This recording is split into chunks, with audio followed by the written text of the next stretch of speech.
In the rolling hills of ancient Israel, where the olive trees whispered secrets to the wind and the Mediterranean sun cast long shadows across terraced vineyards, there lived a people caught between promise and peril. The Israelites, chosen of the Most High, found themselves under the heavy yoke of the Philistines, a sea people whose iron chariots and bronze weapons had subdued the land for 40 years. It was a time when mothers wept in silence and fathers bowed their heads in shame, when the altars to the Lord grew cold and the people's hearts grew heavy with the weight of their bondage. Yet in this darkness, the Lord God of Israel, El Shaddai, the Almighty, was not silent. His eyes, which see all things from heaven's throne, looked down upon his people with compassion. In the small village of Zorah, nestled in the tribal lands of Dan, lived a man named Manoah and his wife, whose womb had been closed by the hand of God. They were righteous people, walking in the ways of their fathers, yet their home echoed with the quiet sorrow of childlessness. But God, who makes the barren woman to keep house and be a joyful mother of children, had appointed a time for his deliverance.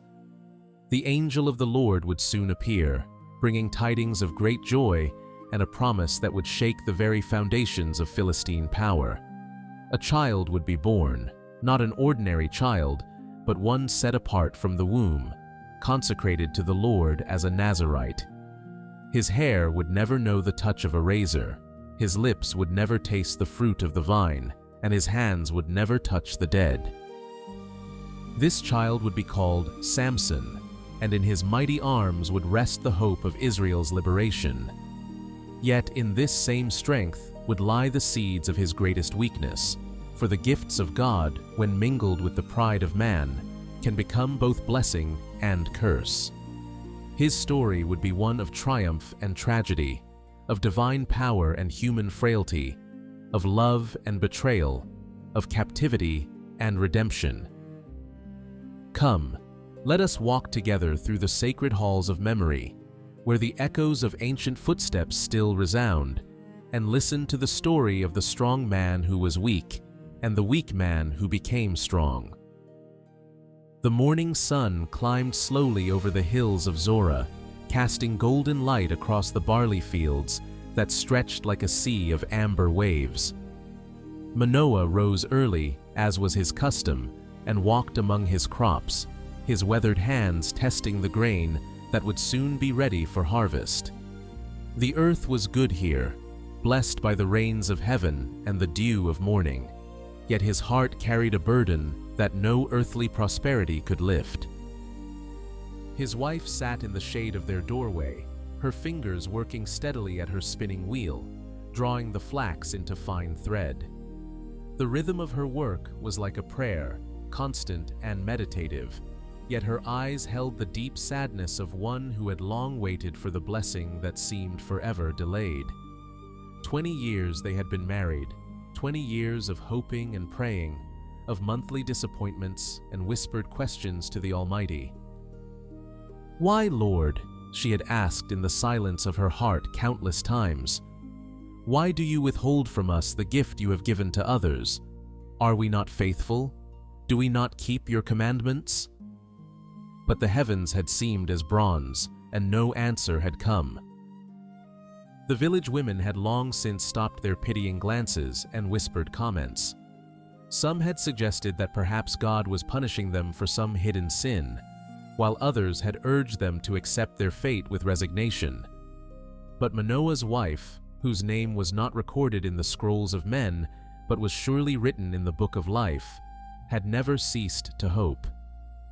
In her heart burned a flame that no earthly wind could extinguish, a faith that looked beyond the visible to the promises of the invisible God. On this particular morning, as the sun climbed higher and the shadows grew shorter, she sat alone while Manoah worked in the fields. The spinning wheel turned, the thread grew longer, and her thoughts wandered to the stories her mother had told her, stories of Sarah, who had laughed at the promise of a child in her old age, and of Hannah, who had poured out her soul before the Lord in the tabernacle at Shiloh. "Perhaps," she whispered to herself, "perhaps the Lord has not forgotten us after all." It was then that the air around her seemed to shimmer, as if the very atmosphere had become charged with divine presence. The spinning wheel slowed, then stopped, and she looked up to see a figure standing before her. A man, yet not quite a man, whose face bore the terrible beauty of heaven itself. His eyes held depths that spoke of eternity, and his presence filled her with both overwhelming awe and inexplicable peace. "Fear not," the angel said, his voice like the sound of many waters yet gentle as a whisper. "You who have been barren shall conceive and bear a son." The words struck her heart like lightning strikes the earth, sudden, powerful, transforming. She opened her mouth to speak, but no words came. The angel continued, his voice carrying the weight of divine authority. "But you must be careful. Drink no wine or strong drink, and eat nothing unclean, for the child who will be born to you shall be a Nazirite to God from the womb. He shall begin to deliver Israel from the hand of the Philistines." Before she could find her voice to ask questions, to seek confirmation of this impossible promise, the angel vanished like morning mist before the rising sun. She sat in stunned silence, her heart pounding, her mind reeling. Had she dreamed? Had the weight of her longing finally driven her to visions? But the presence of the holy lingered in the air around her, and deep in her spirit, she knew that what she had heard was truth. When Manoah returned from the fields, he found his wife sitting exactly where he had left her, but her face was transformed. Gone was the quiet sadness that had marked her features for so long. In its place was a radiance that seemed to come from within, a joy so profound that it made her beautiful beyond her years. "My husband," she said, her voice trembling with emotion, "a man of God came to me. His appearance was like that of the angel of God, very awesome. I did not ask him where he was from, and he did not tell me his name. But he said to me, 'Behold, you shall conceive and bear a son. So then drink no wine or strong drink, and eat nothing unclean. For the child shall be a Nazirite to God from the womb to the day of his death.'" Manoah listened in wonder, his own heart beginning to race as the implications of her words sank in. A child, after all these years, a child. But more than that, a child chosen by God himself, set apart for a holy purpose. His practical mind, shaped by years of tending flocks and fields, struggled to grasp the magnitude of what his wife was telling him. "Show me," he said finally, his voice hoarse with emotion. "Show me this messenger, that I might know what we are to do with the child that will be born."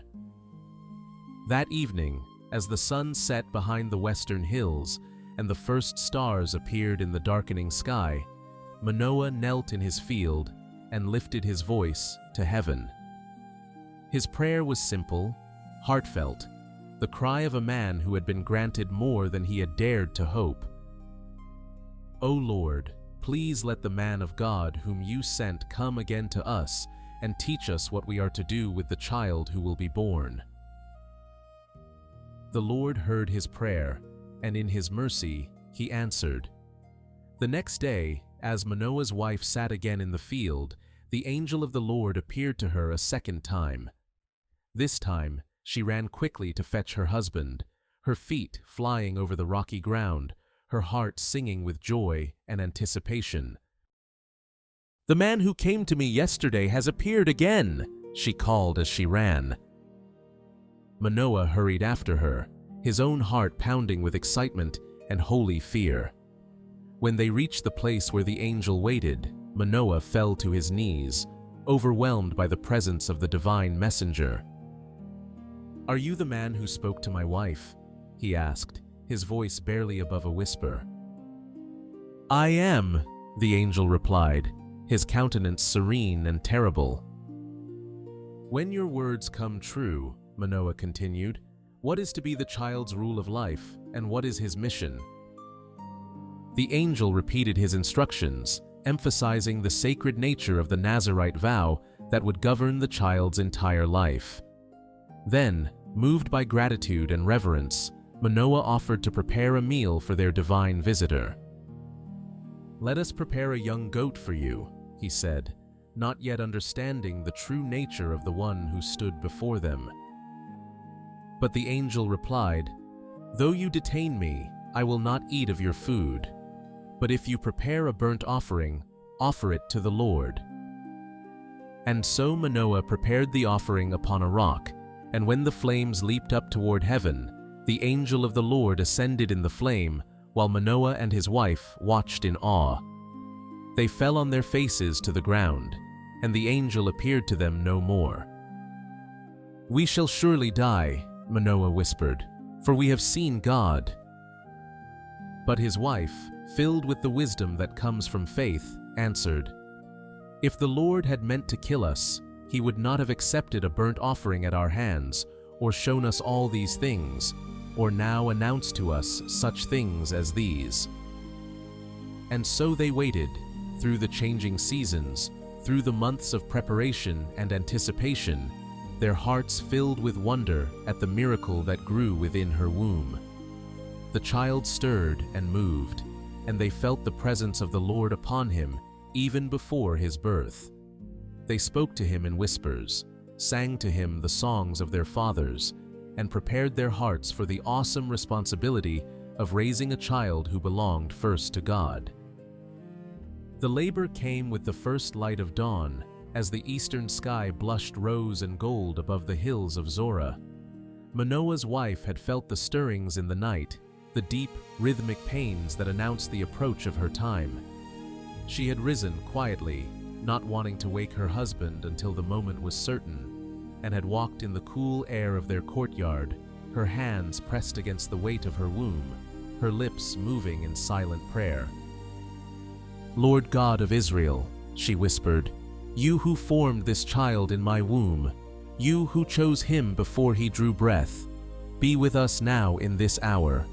Let your will be done in earth as it is in heaven."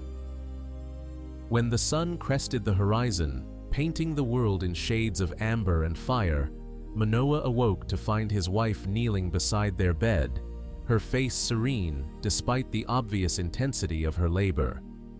The midwives had been summoned, and they bustled about with the practiced efficiency of women who had attended countless births, yet there was something different about this one.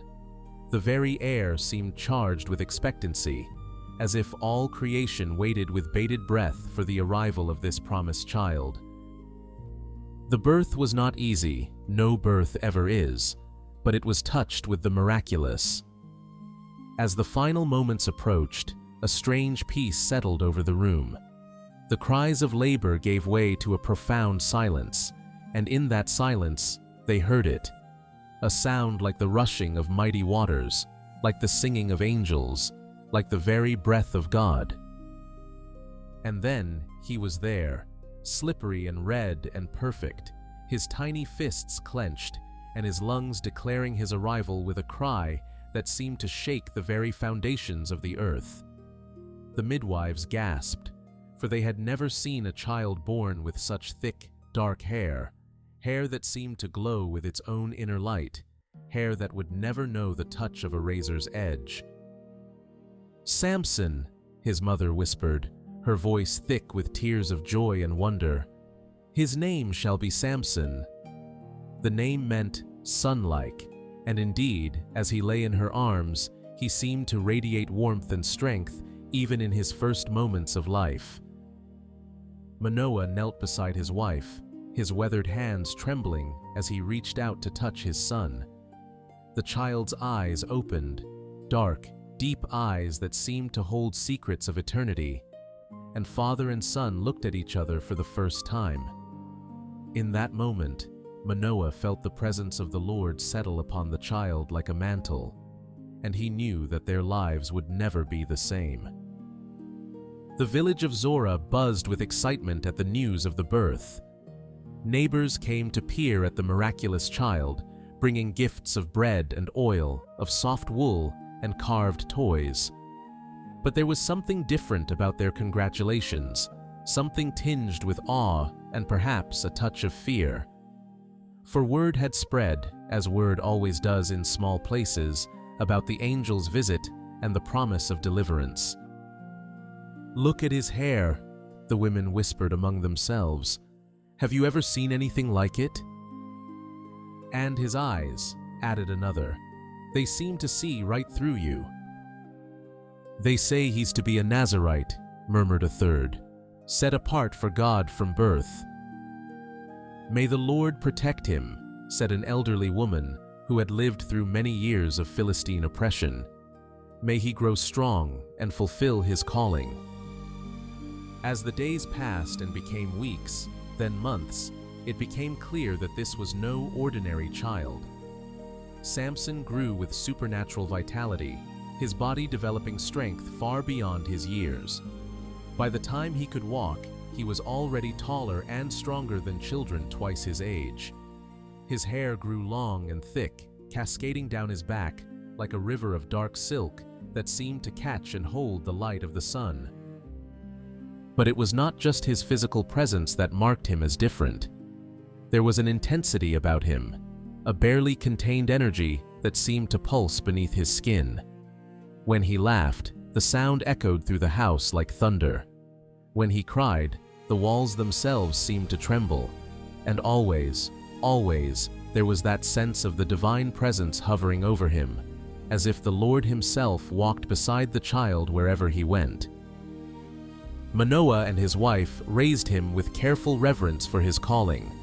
They taught him the stories of their people, of Abraham's call from Ur, of Moses and the Exodus from Egypt, of Joshua's conquest of the Promised Land.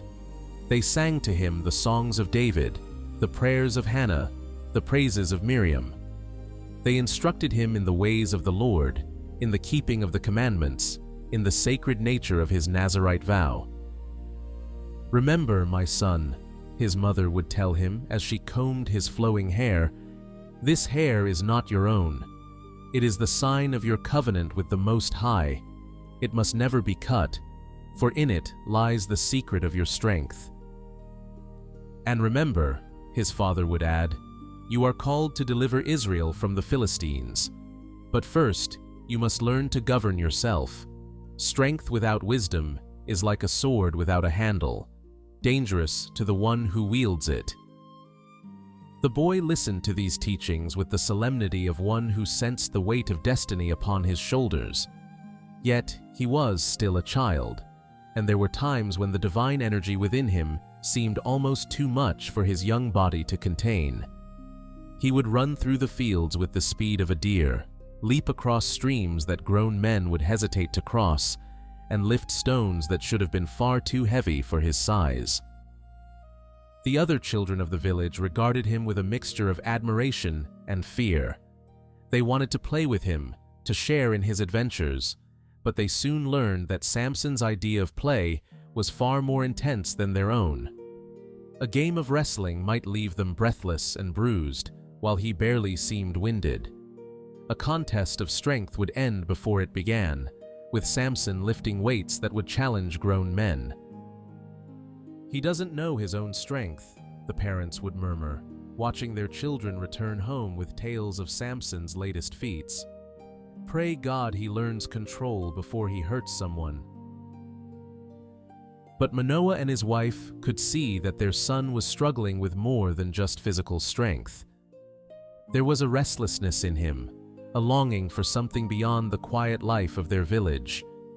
At night, they would sometimes find him standing at the window, staring out at the hills where the Philistine garrison towns lay, his young face set in lines of determination that seemed far too mature for his years. "What are you thinking about, my son?" his mother would ask, coming to stand beside him. "I'm thinking about them," he would answer, his voice low and intense. "The Philistines, the ones who make our people bow down and pay tribute, the ones who worship false gods and mock the Lord of Israel." "Your time will come," she would assure him, her hand resting gently on his shoulder. "The Lord will show you when and how. But for now, you must learn patience. You must grow in wisdom as well as strength." And so the years passed, with Samson growing ever stronger and more restless, while his parents watched and prayed and tried to prepare him for the destiny that awaited. They knew that the peaceful days of his childhood could not last forever. The angel's words echoed in their hearts. "He shall begin to deliver Israel from the hand of the Philistines."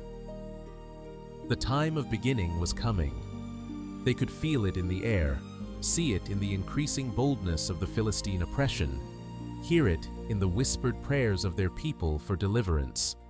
And in their sons' eyes, they could see the first stirrings of the divine fire that would one day blaze across the land, bringing both salvation and sorrow, triumph and tragedy.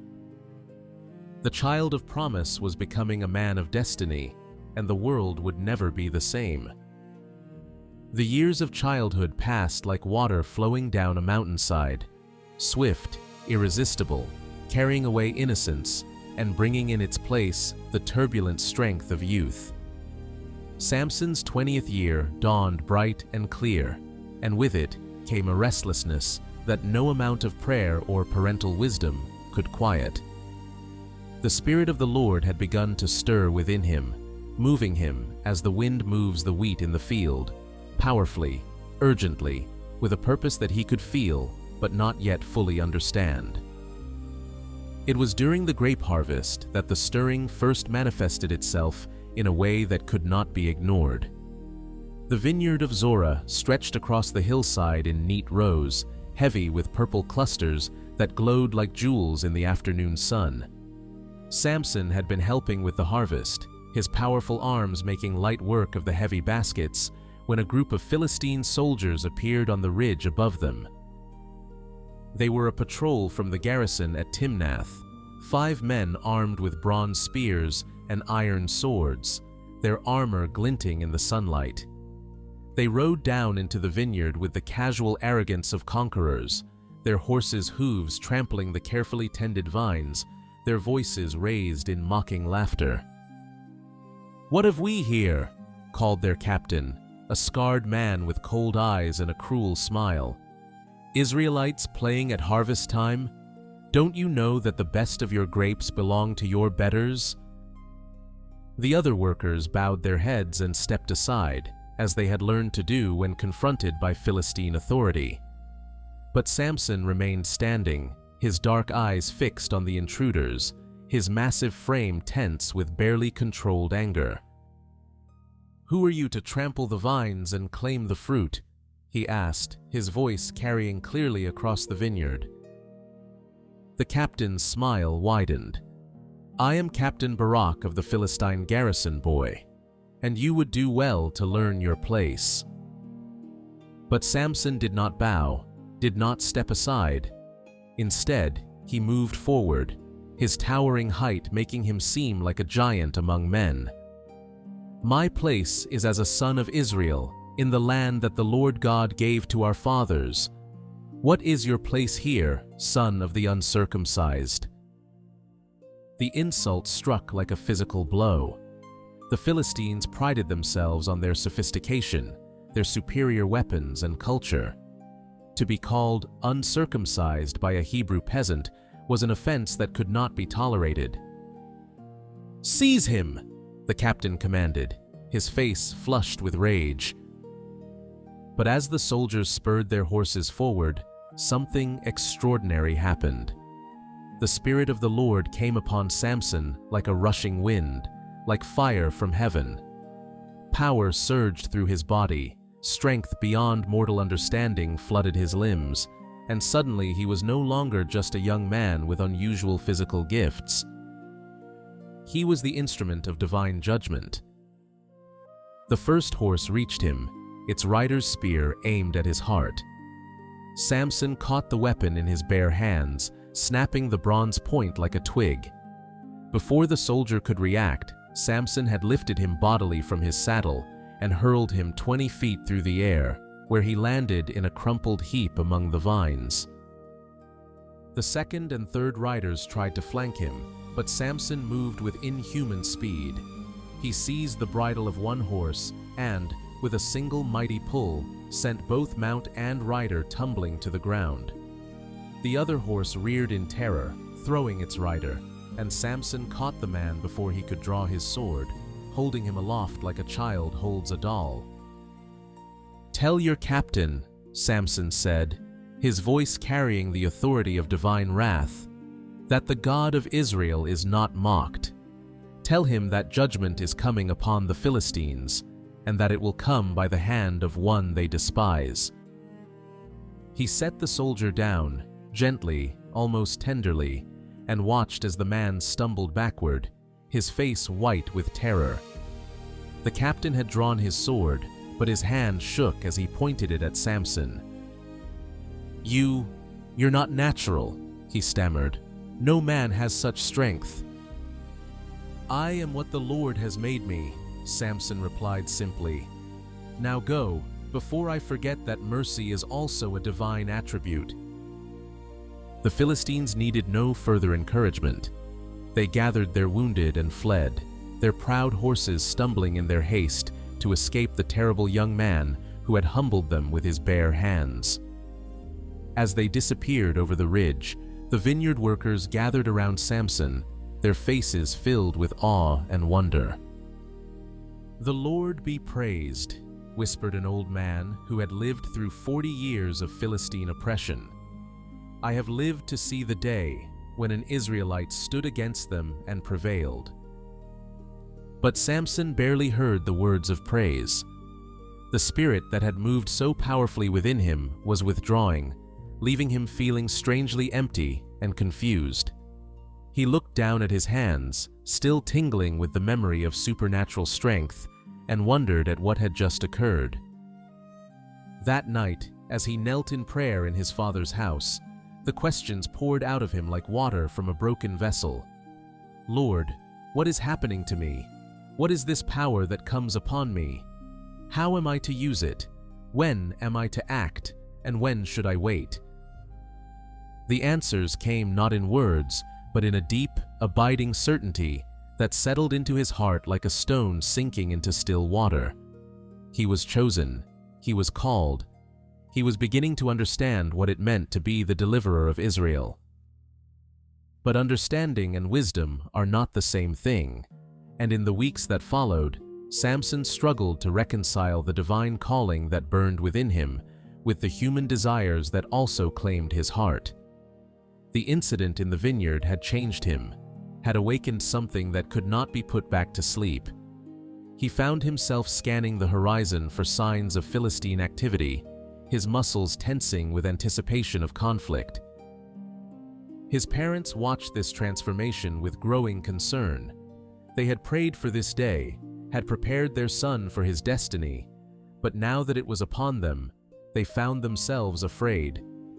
The boy they had raised was becoming something beyond their understanding, something that belonged more to God than to them. "Be careful, my son," his mother warned him one evening as they sat together in the gathering dusk. "The Lord has given you great power, but power without wisdom is dangerous. Do not let your strength make you proud, or your calling make you reckless." "I know, mother," Samson replied, his voice gentle but tinged with a new authority. "But I also know that the time for hiding is over. The Spirit of the Lord moves within me, and I must go where He leads." "And where is that?" Manoah asked, though he feared he already knew the answer. Samson's eyes turned toward the south, toward the Philistine territories, and his expression grew distant. "To do what I was born to do," he said quietly, "to begin the deliverance of Israel." The next morning, they found his bed empty and the house strangely quiet. Samson had gone, drawn by the irresistible pull of destiny, to begin the great work for which he had been prepared from birth. Behind him, he left a father and mother who knelt in prayer, their hearts filled with pride and terror, love and loss. The gentle child of promise had become a man of war, and the land of Canaan would never be the same. The road to Timnath wound through olive groves and vineyards, past ancient terraces carved into the hillsides by generations of patient farmers. It was a path that Samson had walked before, but never with such purpose burning in his heart. The Spirit of the Lord had been moving upon him more frequently now, filling him with a restless energy that demanded action. Today, he felt drawn to the Philistine city not by the voice of the Lord, but by something more troubling, the stirring of his own desires. The morning sun climbed higher as he strode along the dusty path, his long hair flowing behind him like a banner in the wind. He was magnificent in his strength, standing head and shoulders above ordinary men, his arms and chest rippling with power that seemed barely contained by his olive skin. The Nazirite vow had given him not only supernatural strength, but also an otherworldly beauty that drew the eyes of all who saw him. It was this beauty, combined with his obvious power, that had first caught the attention of the Philistine woman in the marketplace at Timnath.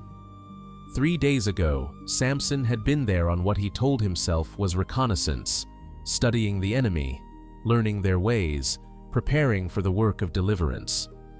But if he was honest with himself, he had to admit that curiosity about the sophisticated Philistine culture had played a part in his visit. The city of Timnath was a marvel of engineering and artistry that made the simple villages of Israel seem crude by comparison. Its walls were built of carefully fitted stone, its streets paved with smooth blocks that gleamed in the sun. The buildings rose 2 and 3 stories high, their walls decorated with intricate carvings and bright frescoes that told stories of Philistine gods and heroes. In the marketplace, merchants sold goods from across the known world, silk from distant lands, spices that filled the air with exotic fragrances, jewelry that glittered like captured stars. The Philistine women moved through this wonderland, dressed in flowing robes of purple and scarlet, their hair elaborately arranged and adorned with golden ornaments, their eyes outlined with kohl that made them seem mysterious and alluring. It was there, beside a stall selling fine pottery, that Samson first saw her. She was examining a delicate vase, her slender fingers tracing its painted surface with obvious appreciation for its beauty. Her hair was the color of burnished copper, braided with threads of gold and silver.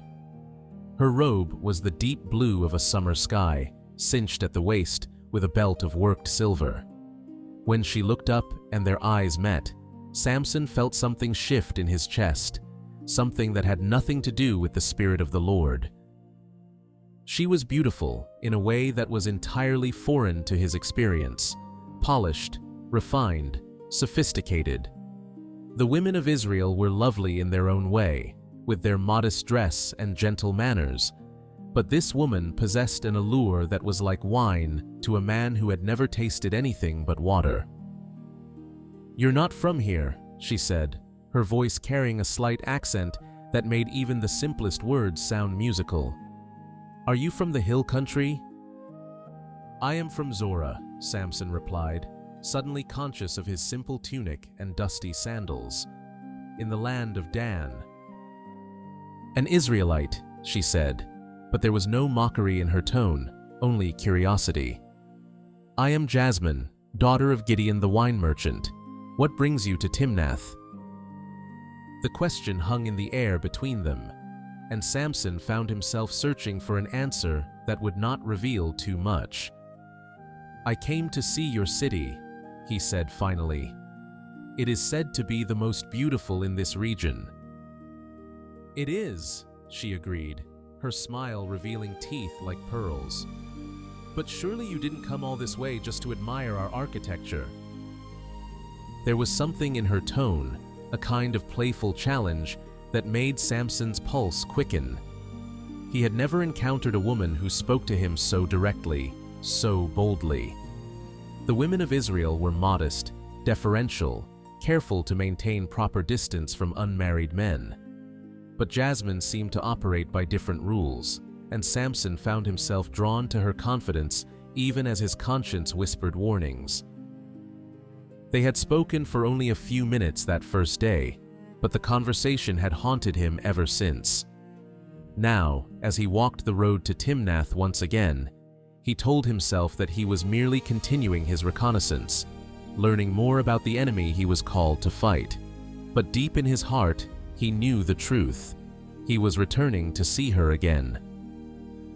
The city gates loomed before him, their massive bronze doors standing open in the midday heat. The guards recognized him from his previous visits and nodded respectfully. They had heard whispers of his great strength, and while they were curious about the young Hebrew giant, they saw no threat in his presence. He was, after all, just one man, and they were many. Jasmine was waiting for him in the marketplace, as if she had somehow known he would return. She stood beneath a canopy of brilliant silk, examining a selection of silver bracelets, her copper hair catching the filtered sunlight. When she saw him approaching, her face lit up with a smile that made his heart skip. "Samson of Zorah," she said, her voice warm with welcome. "I wondered if you would come back." "I said I would," he replied, though he couldn't remember making such a promise. "Men say many things," she said with a laugh, "but few have the courage to keep their word when it means crossing the boundaries between our peoples." The word boundaries hung in the air between them, heavy with meaning. They both knew what those boundaries were, not just the physical borders between Israel and Philistia, but the deeper divisions of religion, culture, and ancient enmity. For a Hebrew to court a Philistine woman was not merely unusual, it was forbidden by the law of Moses. But as Samson looked into Jasmine's dark eyes, those boundaries seemed less important than the connection he felt with her.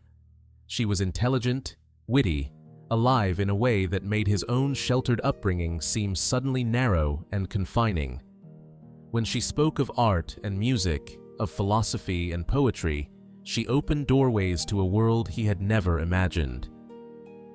"Tell me about your God," she said as they walked together through the city streets. "This Yahweh that your people serve, what is he like?" The question caught Samson off guard. He had expected her to be curious about his strength, his background, his intentions. He had not expected her to be interested in matters of the spirit. "He is the Lord of all creation," Samson said, his voice taking on the cadence of one who had been taught sacred truths from childhood. "He is the God of Abraham, Isaac, and Jacob. He brought our people out of slavery in Egypt and gave us this land as our inheritance." "And yet, you are not free," Jasmine observed quietly. "You pay tribute to our kings. Your people bow when our soldiers pass." The words stung because they were true. Samson felt the familiar anger rising in his chest, the divine fire that had manifested so powerfully in the vineyard. But looking at Jasmine's face, he saw not mockery, but genuine puzzlement, as if she truly could not understand why a people who claimed to serve the supreme God would live in subjugation. "That will change," he said, his voice low and intense. "The Lord will deliver his people in his own time, in his own way." "How?" she asked. "Your people are farmers and shepherds. We have cities, armies, weapons of iron. What can your invisible God do against our visible strength?" Samson stopped walking and turned to face her fully. For a moment, he felt the Spirit of the Lord stirring within him, filling him with power and purpose. He could show her, could demonstrate in an instant the reality of divine strength. But something held him back, perhaps wisdom, perhaps fear, perhaps the simple human desire to be loved for himself rather than for his gifts. "You will see," he said instead. "When the time comes, you will see." They spent the afternoon walking through the city, visiting the temples and gardens, the workshops where skilled craftsmen created works of beauty that took Samson's breath away. Jasmine was a perfect guide, knowledgeable about every aspect of Philistine culture, proud of her people's achievements, yet not boastful. She spoke of art and literature with the passion of one who truly loved these things, and Samson found himself seeing the world through her eyes. As the sun began to set, painting the sky in shades of gold and crimson, they found themselves in a quiet garden overlooking the city.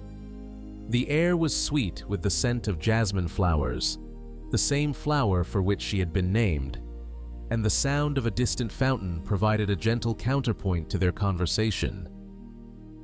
"I must go," Samson said reluctantly, though every fiber of his being wanted to stay. "Must you?" Jasmine asked, and there was something in her voice that made him look at her more closely. "You could stay in the city tonight. There are inns, good ones, where you would be safe and welcome."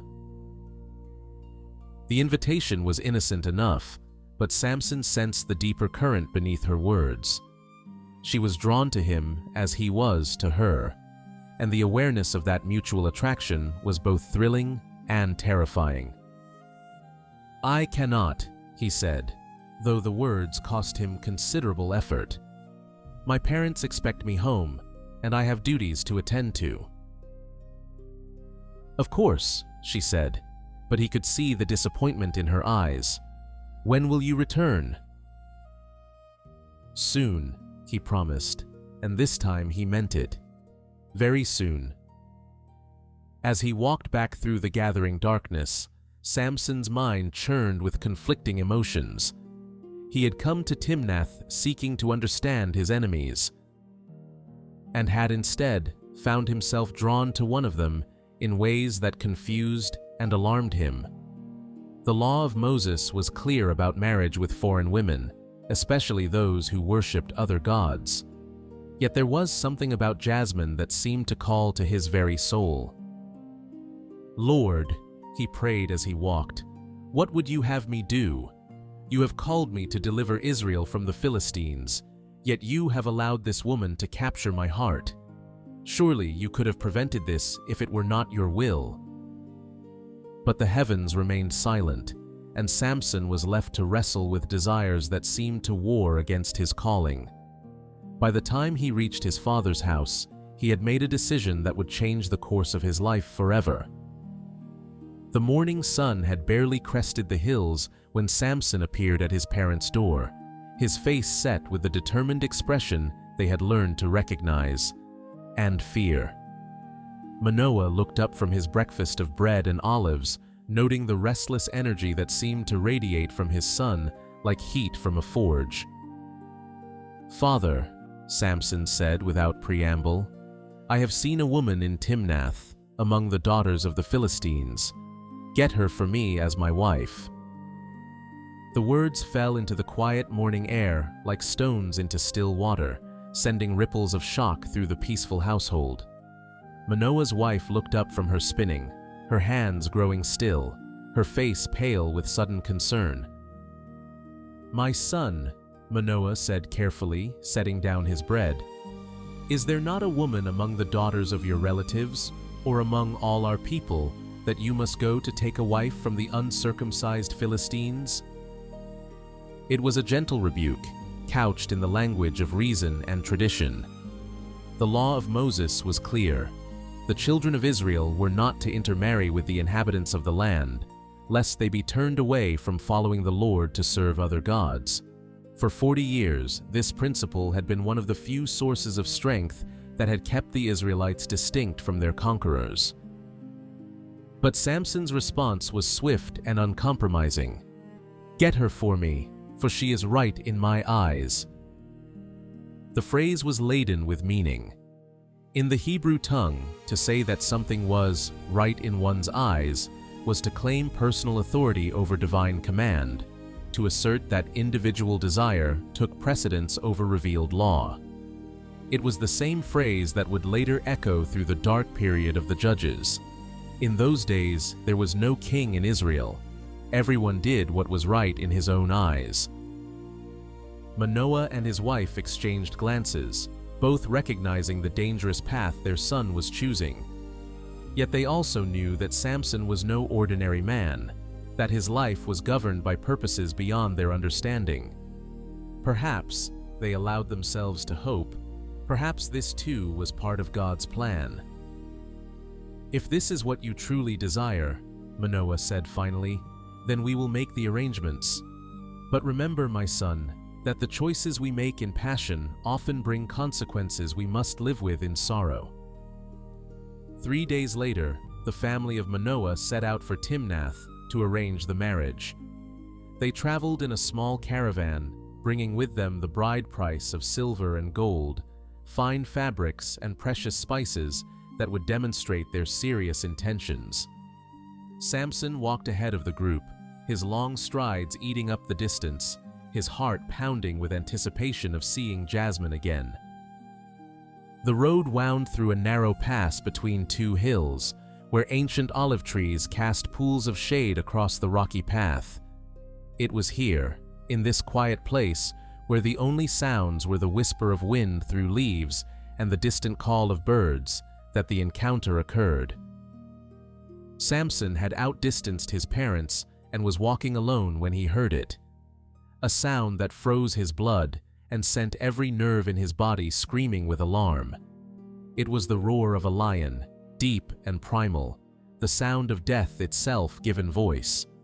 But this was no distant roar echoing across the hills. It was close, immediate, and growing louder. The beast emerged from the shadows of a rocky outcrop like a golden nightmare, its massive body rippling with muscle, its mane flowing like liquid fire around its tremendous head. Its eyes were yellow flames, fixed on Samson with the unwavering intensity of a predator that had chosen its prey. The lion was old, driven from its pride, desperate with hunger and pain, the most dangerous kind of adversary. For a moment, man and beast faced each other in the dappled sunlight of the olive grove. The lion's muscles bunched beneath its golden coat, its tail lashing with barely contained fury. Samson stood perfectly still, his mind racing, his body coiled like a spring ready to release. Then the lion charged. It came like a thunderbolt, like the wind of a terrible storm, its massive body hurtling through the air with claws extended and jaws agape. Death incarnate, beautiful and terrible, launched itself at the young Hebrew with the full fury of the wild. But in that instant, as the shadow of the lion fell across him, the Spirit of the Lord came upon Samson with a power that transformed him utterly. The divine fire that had been kindled in his mother's womb blazed up within him, filling every muscle and sinew with strength beyond mortal understanding. He was no longer merely a man facing a beast. He was the instrument of El Shaddai, the Almighty God who had spoken the world into existence. Samson's hands shot out, catching the lion in mid-leap. His fingers closed around the creature's throat and jaw, and suddenly the roles were reversed. The hunter had become the hunted, the predator had become the prey. The lion's roar became a strangled gasp as Samson's grip tightened with irresistible force. The struggle was brief but titanic. The lion thrashed and clawed, its powerful hind legs raking at Samson's body, but the young man's grip never wavered. With a final, tremendous effort, he twisted his hands in opposite directions, and the great beast's neck snapped like a dry branch. Silence fell over the olive grove like a blanket. The lion lay still at Samson's feet, its golden eyes now glassy and lifeless, its magnificent body already beginning to stiffen. Samson stood over it, his chest heaving, his hands still tingling with the memory of divine power. But even as the strength ebbed from his limbs, leaving him feeling strangely empty and drained, Samson understood that what had just occurred was more than a simple display of supernatural power. The lion had been a test, a trial that would prepare him for greater challenges to come. In defeating the king of beasts with his bare hands, he had demonstrated that no earthly power could stand against the strength of the Lord. The sound of approaching footsteps broke through his reverie. His parents appeared around the bend in the path, their faces anxious with concern. "Samson!" his mother called. "We heard a roar. Are you all right?" "I am well," he replied, stepping away from the lion's body. But he said nothing about the encounter, nothing about the supernatural strength that had flowed through him, nothing about the ease with which he had destroyed one of nature's most perfect killers. Later, when scholars would examine his life, they would wonder at his silence. Some would suggest that he was commanded by God to keep the secret, while others would argue that he simply understood the power of mystery. But perhaps the truth was simpler. Samson was beginning to understand that the gifts of God were not to be displayed casually, not to be used for mere demonstration or boasting. They were tools of divine purpose, to be employed only when the Lord directed. The family continued on their journey, and by afternoon they had reached the gates of Timnath. The city seemed even more magnificent than Samson remembered, its walls gleaming in the sun, its streets bustling with activity. But his eyes were fixed on only one destination, the house of Gideon, the wine merchant, where Jasmine waited. The negotiations for the marriage were conducted with all the formality that such occasions required. Gideon was a shrewd businessman, but he was also a man who recognized opportunity when it presented itself. The young Hebrew was obviously wealthy, obviously powerful, and obviously besotted with his daughter. The bride price was agreed upon with little difficulty, and the wedding date was set for the following week. But as the sun set over Timnath that evening, and the two families shared a meal to celebrate the betrothal, Samson found his thoughts returning to the olive grove and the lion that lay dead among the ancient trees. He had felt the Spirit of the Lord upon him with unprecedented intensity, had experienced divine power flowing through his body like liquid fire. Surely this was a sign, a confirmation that his path was approved by heaven. The marriage to Jasmine might seem to violate the law of Moses, but perhaps it was part of a greater plan, a strategy of divine wisdom that mortals could not fully comprehend. As he looked across the table at his bride-to-be, her copper hair gleaming in the lamplight, her dark eyes bright with happiness, Samson allowed himself to believe that he was walking in the will of God. The lion was dead, the marriage was arranged, and the future seemed bright with promise. He could not have known that in the olive grove behind them, something was already beginning to stir in the lion's carcass, something that would play a crucial role in the events to come. The bees had found the hollow cavity of the great beast's chest, and they were beginning to build their hive in the place where the heart had once beaten. Out of the eater would come something to eat, out of the strong would come something sweet, and out of Samson's first great victory would come the seeds of future trials that would test not only his strength, but his wisdom, his character, and his faith. The wedding feast of Samson and Jasmine was a marvel that would be remembered in Timnath for generations to come. For 7 days and 7 nights, the celebration would continue, filling the halls of Gideon's house with music and laughter, with the finest foods and the most expensive wines. It was a display of wealth and hospitality that befitted the marriage of a Hebrew judge's son to the daughter of a prominent Philistine merchant. The great hall had been transformed into a palace worthy of kings. Tapestries from distant lands hung from the walls, their rich colors glowing in the light of hundreds of oil lamps.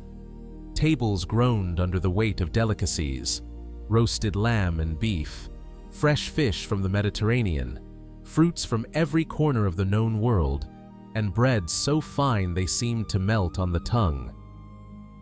At the center of it all sat Samson and Jasmine, she resplendent in a gown of white silk embroidered with threads of gold, he magnificent in robes of purple and scarlet that had been specially made for the occasion. Her hair was arranged in an elaborate style, adorned with pearls and precious stones that caught the light with every movement. His own hair flowed freely down his back, a river of dark silk that seemed to glow with its own inner light. The Philistine custom required that the groom be attended by 30 companions, young men of good family, who would share in the celebration and serve as witnesses to the marriage. Since Samson had no such companions among the Philistines, Gideon had selected 30 of the finest young men in Timnath, sons of merchants and nobles, warriors and scholars, all eager to be part of this unprecedented union between Hebrew and Philistine. They were a handsome group, these 30 companions, dressed in their finest robes and bearing themselves with the confidence of men who had never known defeat. They laughed and joked with easy familiarity, their conversation flowing as freely as the wine that filled their cups. But beneath their jovial exteriors, Samson sensed a current of something less pleasant, a subtle condescension, a barely concealed amusement at the idea of a Hebrew peasant marrying into Philistine society. "Tell us, friend Samson," said one of them, a young man named Daleth, whose father commanded the garrison, "what is it like to live in the hill country? We hear that your people still live in tents like nomads."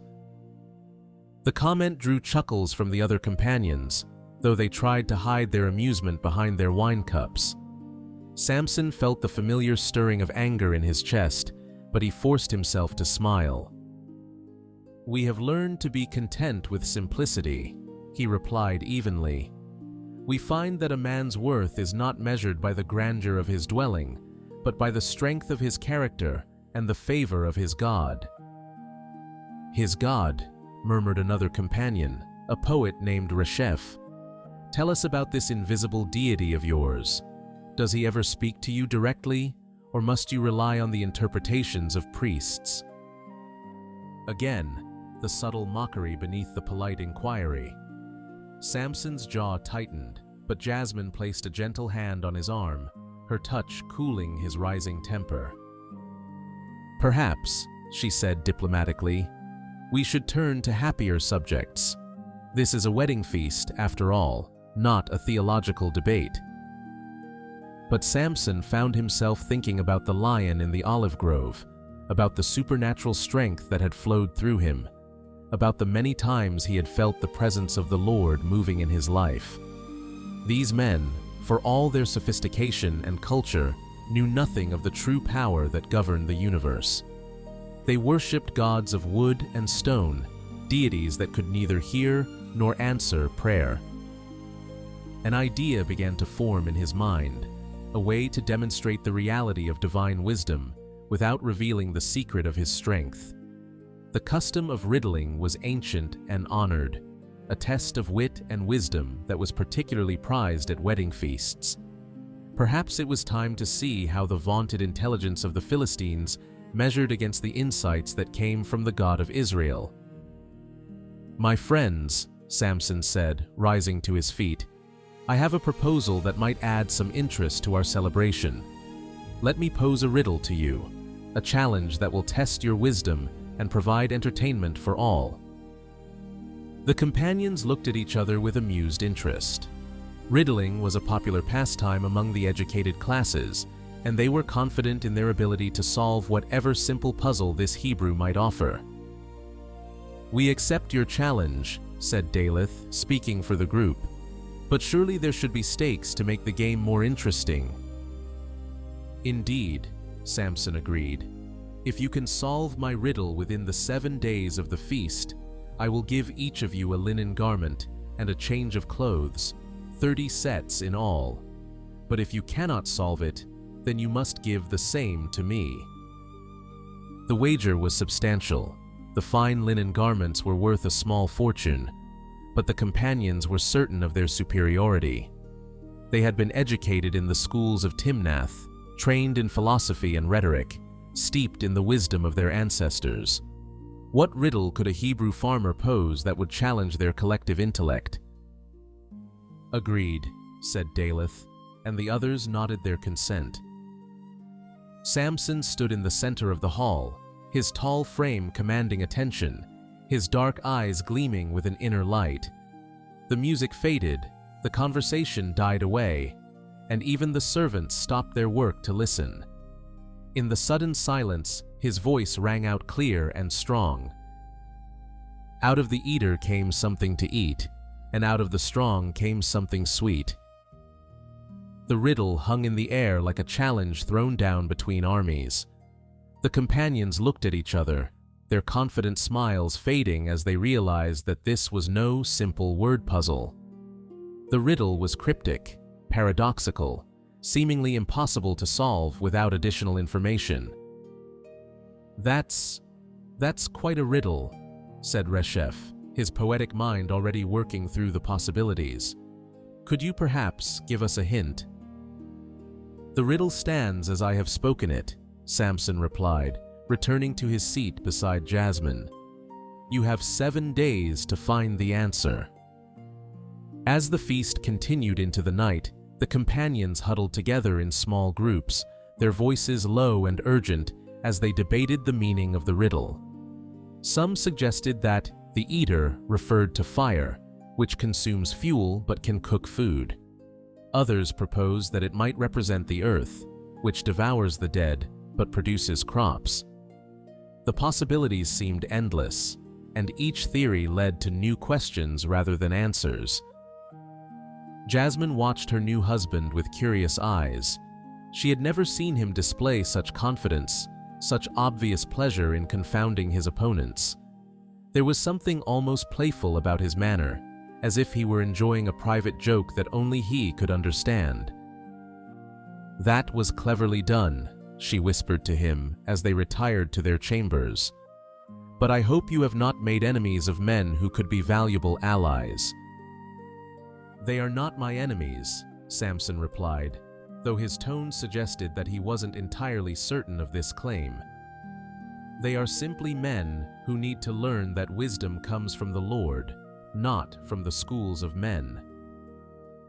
"And what if they solve your riddle?" Samson's smile was enigmatic. "They will not solve it. How could they? They were not there when the answer was revealed."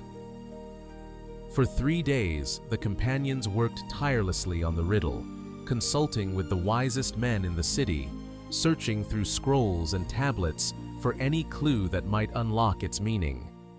They approached it from every angle: linguistic, philosophical, mathematical. But the answer remained as elusive as morning mist. By the 4th day, their frustration was beginning to show. The easy confidence of the first evening had given way to grim determination, and then to something approaching desperation. The stakes were higher than mere clothing. Their reputation as intelligent men was at risk. If they failed to solve a riddle posed by a Hebrew, a people they considered culturally inferior, they would become laughingstock throughout the city. It was then that they made the decision that would transform a friendly contest into something far more dangerous. If they could not solve the riddle through wit and wisdom, perhaps they could discover the answer through other means. And the key to that discovery lay with the one person who was closest to the riddler, his new bride. As the sun set on the 4th day of the feast, casting long shadows across the courtyard of Gideon's house, 30 young men gathered around a young woman and began to weave a web of threats and manipulation that would ultimately destroy the happiness they had come to celebrate. The game of riddles was about to become a matter of life and death. The evening of the 4th day brought with it a cooling breeze that stirred the curtains in Jasmine's chamber and carried the scent of jasmine flowers through the open window. She sat at her dressing table, her copper hair falling in waves around her shoulders, her reflection in the polished bronze mirror showing the strain of the past few days. The wedding feast that should have been the happiest time of her life had become a source of growing tension and anxiety. The riddle that her husband had posed with such confidence was tearing at the fabric of the celebration like a slow poison. She could see the frustration in the eyes of the 30 companions, could hear the edge of desperation in their voices as they debated endlessly about eaters and strong things and impossible paradoxes. What had begun as a pleasant game had become an obsession that threatened to overshadow the joy of the occasion. A soft knock at her door interrupted her troubled thoughts. "Enter," she called, expecting to see one of her maidservants.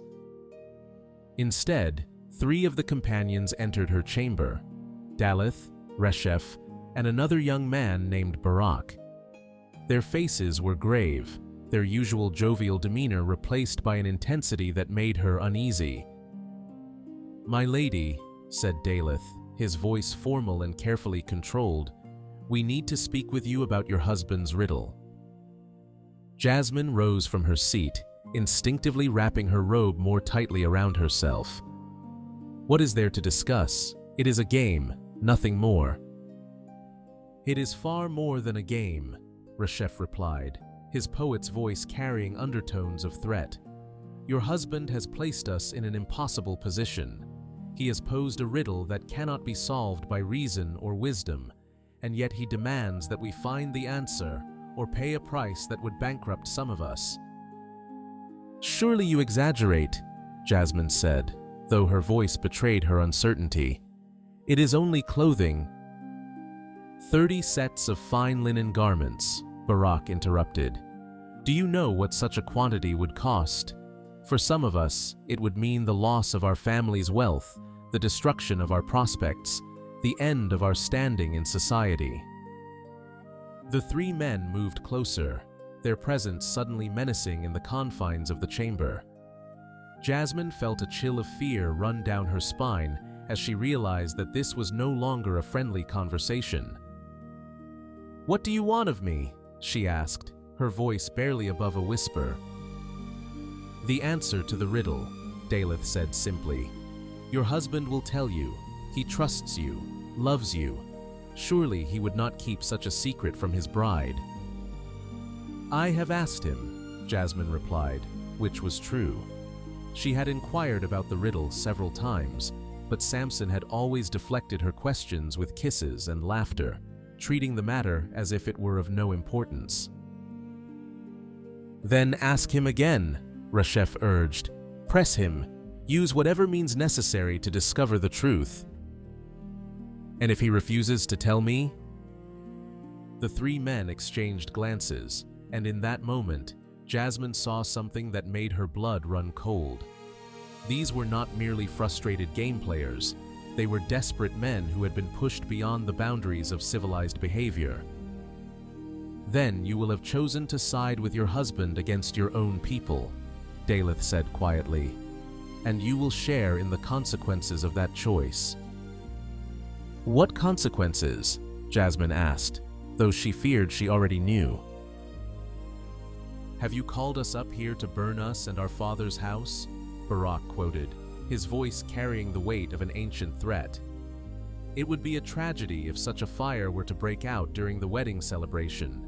So many things can go wrong when there are so many oil lamps burning."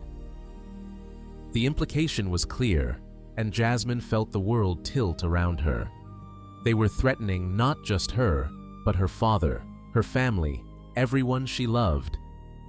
The wedding feast that should have been a celebration of love and union had become a trap from which she could see no escape. "You cannot be serious," she whispered.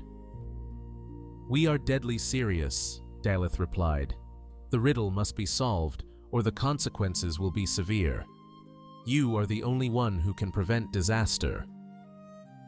They left her then, their footsteps echoing in the corridor like the sound of a funeral drum.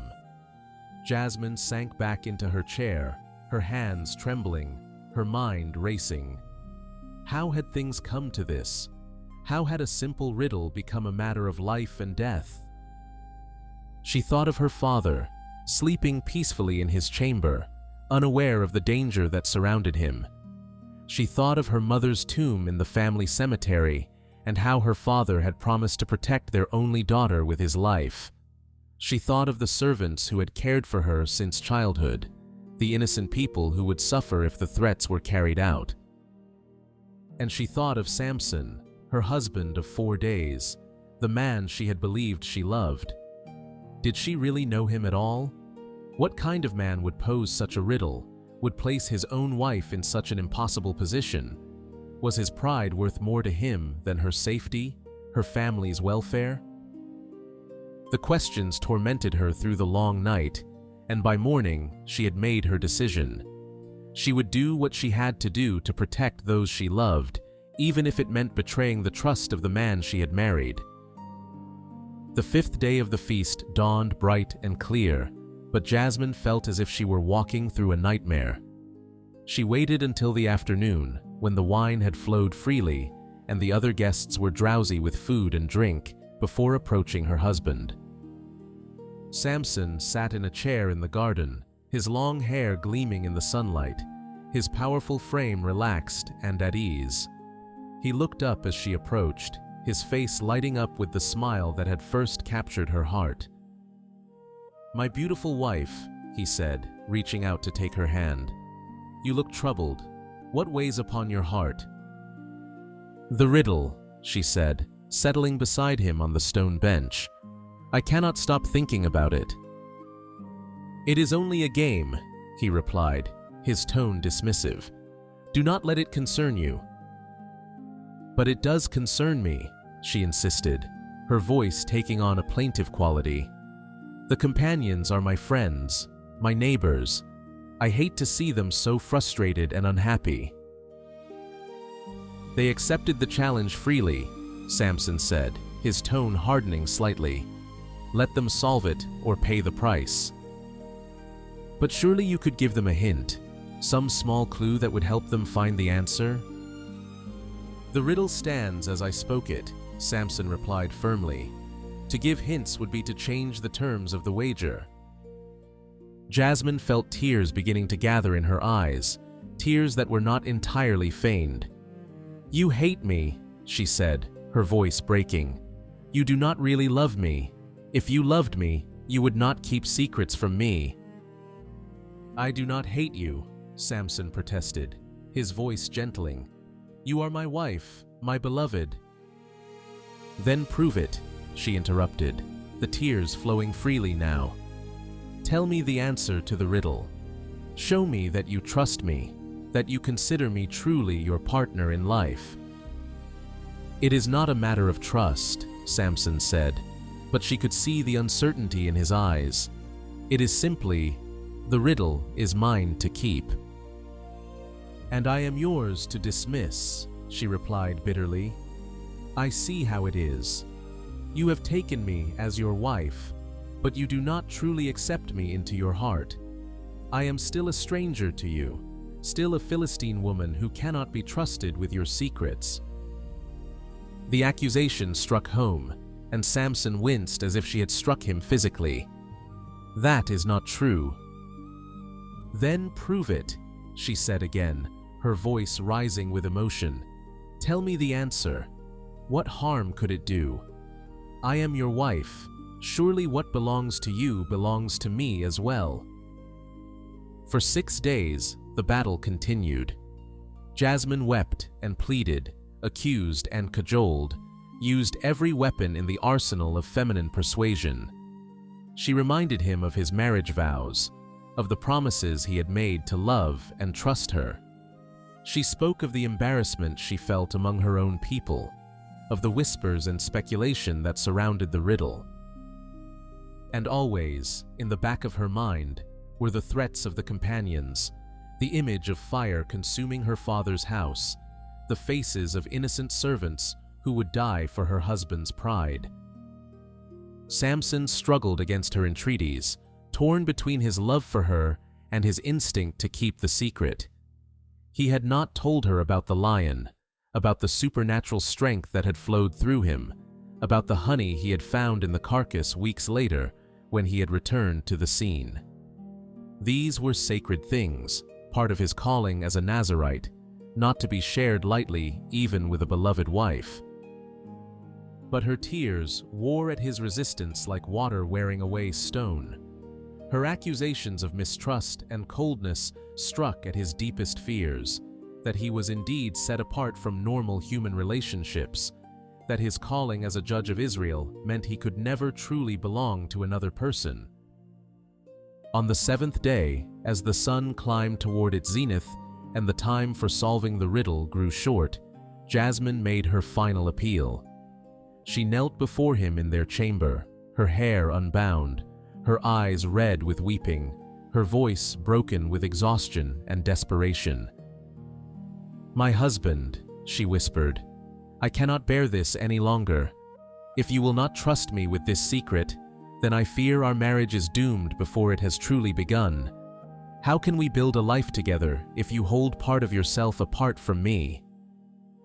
Samson looked down at her, his heart breaking at the sight of her pain.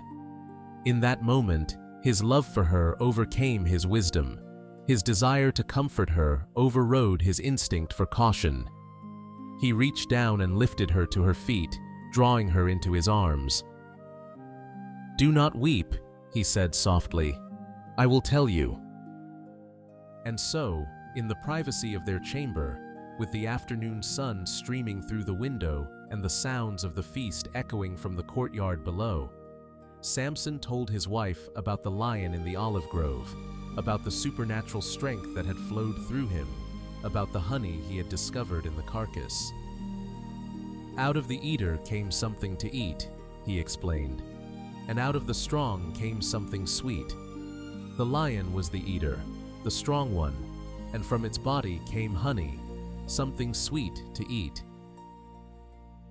Jasmine listened in wonder and growing horror.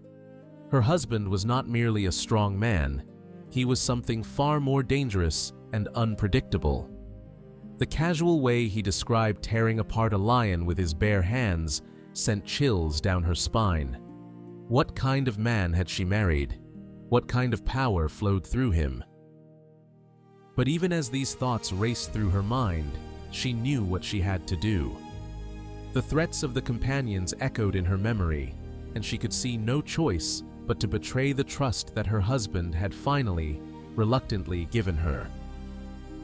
That evening, as the final hours of the feast ticked away, Jasmine made her way to where the 30 companions sat in desperate council. They looked up as she approached, their faces haggard with strain and sleepless nights. "I have the answer," she said simply. The relief that flooded their faces was palpable, but it was mingled with something else, a recognition of what she had done, what she had been forced to do. They had won their game, but at the cost of destroying something precious and irreplaceable. "Tell us," Dilith said quietly. "The eater is a lion," Jasmine said, her voice steady despite the turmoil in her heart. "The strong one is also a lion, and from the lion's carcass honey came, something sweet to eat." The companions stared at her in amazement. It was so simple, so obvious, now that they knew the answer. But how could they have guessed? How could anyone have solved such a riddle without knowing the specific experience that had inspired it? "We are in your debt," Reshef said softly, and there was genuine gratitude in his voice, mixed with something that might have been shame. "No," Jasmine replied, her voice hollow. "You are not in my debt. I am the one who has paid the price." As the sun set on the 7th day, the companions rose to present their answer to Samson. They found him in the great hall, surrounded by the other guests, his face relaxed and confident. He had not expected them to solve the riddle, had been certain that his secret was safe. "We have the answer to your riddle," Daleth announced, his voice carrying clearly through the hall. Samson straightened, his smile fading as he saw the certainty in their faces. "Then speak it," he said, though his voice betrayed his growing concern. "What is sweeter than honey?" Reshef recited, his poet's voice giving the words a rhythmic cadence. "What is stronger than a lion?" The answer struck Samson like a physical blow. His eyes immediately sought Jasmine across the room, and in her face he saw the confirmation of his worst fears. She had betrayed him. The woman he loved, the wife he had trusted with his most sacred secret, had sold him out to save herself. The rage that filled him was unlike anything he had ever experienced. It was not the clean anger of righteous judgment, but something darker, more personal, more devastating. The Spirit of the Lord came upon him, but now it was the spirit of divine wrath, the fury of the God who had been betrayed by those he loved. "If you had not plowed with my heifer," he said, his voice deadly quiet, "you would not have solved my riddle." The insult was deliberate and cutting.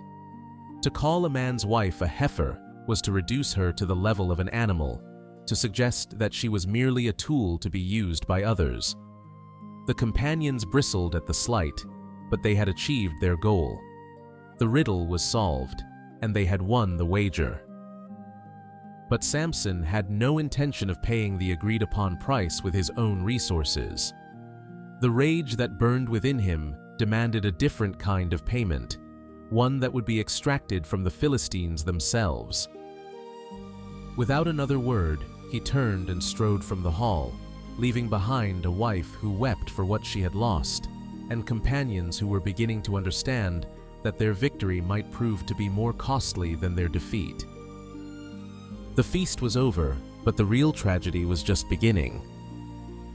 The port city of Ashkelon lay sleeping in the silver light of dawn, its streets empty save for the occasional merchant hurrying to open his shop before the morning trade began. The city was one of the 5 great Philistine strongholds, a center of commerce and culture that had grown rich on the tribute extracted from conquered peoples. Its walls were high and strong, its gates fortified with bronze and iron, its garrison filled with seasoned warriors who had never known defeat. Into this peaceful scene strode Samson, his long hair whipping in the Mediterranean breeze, his face set like flint with the fury that consumed him.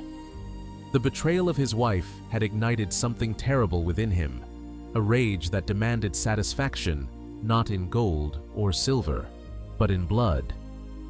The Spirit of the Lord had come upon him with a force that transformed him from a heartbroken husband into an instrument of divine judgment. The streets of Ashkelon were narrow and winding, designed to confuse invaders and channel them into killing grounds where defenders could strike from concealment. But Samson was not invading, he was harvesting. The 30 changes of clothing he owed to the companions who had solved his riddle would be paid for, but not from his own purse. The Philistines who had oppressed Israel for 40 years would provide the payment, whether they chose to or not. He found his first victim in the marketplace, a wealthy merchant who was examining a shipment of silk from distant lands. The man was finely dressed, his robes of purple and gold marking him as a person of importance, his fingers adorned with rings that glinted in the morning light. He looked up as Samson approached, his expression shifting from casual interest to alarm as he took in the Hebrew's towering frame and blazing eyes. "Peace, friend," the merchant said, his voice carefully neutral. "Is there something I can help you with?" "Your clothing," Samson replied, his voice carrying the weight of absolute authority. "Remove it." The merchant's eyes widened in shock. "I beg your pardon." "Your clothing," Samson repeated, his tone growing more dangerous. "Remove it, or I will remove it for you." The merchant's hand moved instinctively toward the dagger at his belt, but before he could draw it, Samson's hand shot out and closed around the man's wrist with crushing force. The merchant's fingers went numb, and the dagger clattered to the stone pavement. "I will ask only once more," Samson said, his voice barely above a whisper, but carrying more menace than a shout. "Your clothing." The merchant, his face pale with terror, began to strip off his expensive robes with trembling hands. The fine fabric pooled at his feet, silk and linen worth more than most men earned in a year. When he stood in nothing but his undergarments, Samson gathered up the clothing and turned to go. "Wait!" the merchant called after him. "You cannot simply—" But Samson was already moving on. his stride purposeful and unhurried. Behind him, the merchant stood shivering in the morning air, too stunned and terrified to raise an alarm. The second victim was a young nobleman leaving a brothel in the wealthy district, his head still foggy with wine and his purse considerably lighter than it had been the night before. He was dressed in the height of Philistine fashion, a tunic of fine wool dyed the deep blue of lapis lazuli, a cloak of Egyptian cotton, sandals of soft leather adorned with silver buckles. This time, Samson didn't bother with words.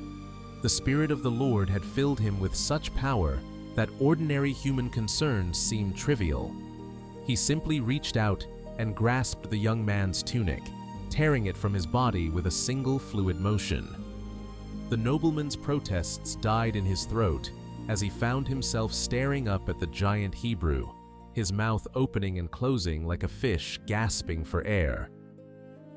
By the time the sun had fully risen, Samson had collected clothing from a dozen men throughout the city. Some had submitted to his demands with the wisdom of those who recognized overwhelming force.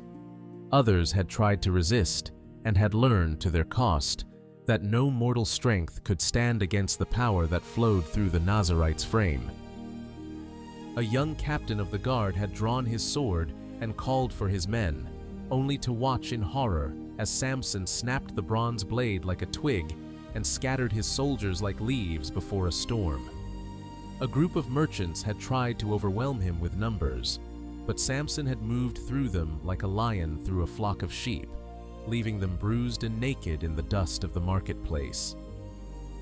But it was the 30th victim who provided the greatest challenge and the most satisfying victory. He was a Philistine lord named Goliath, not the giant who would one day face David, but his grandfather, a man of similar size and disposition. He stood nearly 7 feet tall, his body clothed in garments that spoke of wealth and power, a robe of pure white linen embroidered with gold thread, a cloak of royal purple, a belt of worked silver that could have purchased a small farm. Goliath was emerging from the temple of Dagon when Samson confronted him. Unlike the others, the Philistine lord showed no fear at the Hebrew's approach. His hand rested confidently on the hilt of his iron sword, and his eyes blazed with the arrogance of one who had never been defeated in combat. "So," Goliath rumbled, his voice like distant thunder, "you are the Hebrew dog who has been terrorizing our city. I am Goliath of Ashkelon, champion of the Philistines. Have you come to try your strength against mine?" "I have come for your clothing," Samson replied simply. "Give it to me, and you may live to see another sunrise." Goliath's laughter boomed across the temple courtyard, echoing off the stone walls like the roar of a wild beast. "My clothing! You think to strip me like a child? Come then, Hebrew. Let us see whose God is stronger." The iron sword came out of its sheath with a ring like a silver bell, its edge gleaming in the morning sun. Goliath held it easily despite its massive weight, the muscles in his arms rippling like steel cables beneath his skin. He was a warrior born and bred, trained from childhood in the arts of war, confident in his ability to destroy any opponent. But as he looked into Samson's eyes, he saw something that gave him pause. There was no fear there, no uncertainty, no human emotion at all. The Hebrew's gaze was like looking into the depths of a furnace, and for a moment, Goliath felt a chill of premonition. Then, the moment passed, and the Philistine champion charged with all the fury of his warrior heritage. The iron sword swept toward Samson's head in an arc that should have cleaved him from crown to heel, driven by all the strength of Goliath's massive frame. Samson caught the blade in his bare hand. The shock of impact sent vibrations up Goliath's arms, but the sword stopped as if it had struck a mountain.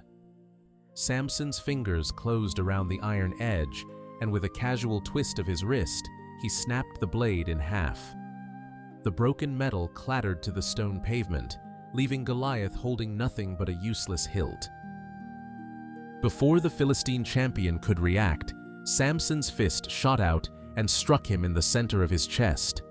The blow lifted Goliath off his feet and sent him flying backward to crash against the temple wall. He slid down the stone surface and lay still, his mighty frame crumpled like a broken doll. The fine clothing was stripped from the unconscious giant with methodical efficiency. When Goliath finally stirred to consciousness, he found himself lying naked in the temple courtyard, while a crowd of priests and worshippers stared at him in shocked silence. The Hebrew was gone, vanished like a nightmare at dawn, but the humiliation would remain forever. By midday, Samson had gathered 30 complete sets of clothing, tunics and cloaks, belts and sandals, undergarments and accessories. The finest garments that the wealth of Ashkelon could provide now filled the large pack he had brought for the purpose. Behind him, the city buzzed with rumors and fear. Who was this Hebrew giant? How had he defeated their champion? What did his presence mean for the future? But Samson gave no thought to the implications of his actions. The rage that burned within him demanded only one thing: the completion of his obligation and the end of his marriage to the woman who had betrayed him. He had paid the price demanded by the riddle, but he had paid it in Philistine blood and Philistine humiliation. The journey back to Timnath passed in a blur of fury and determination. The pack of clothing felt weightless on his powerful shoulders, but the burden of betrayal weighed on his heart like a stone. With each step, he relived the moment when he had seen the knowledge in Jasmine's eyes, the moment when he realized that the woman he loved had sold his secret for her own safety. The wedding feast was still in progress when he arrived, though the atmosphere had grown strained and uncomfortable in his absence. The 30 companions sat in awkward silence, their victory over the riddle tainted by the knowledge of how they had achieved it.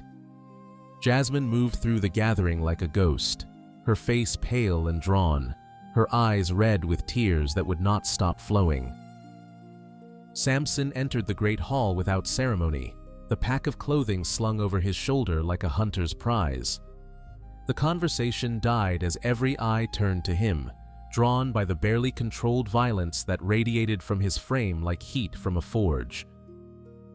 "Here," he said, dropping the pack at the feet of the 30 companions. 30 changes of clothing, as agreed.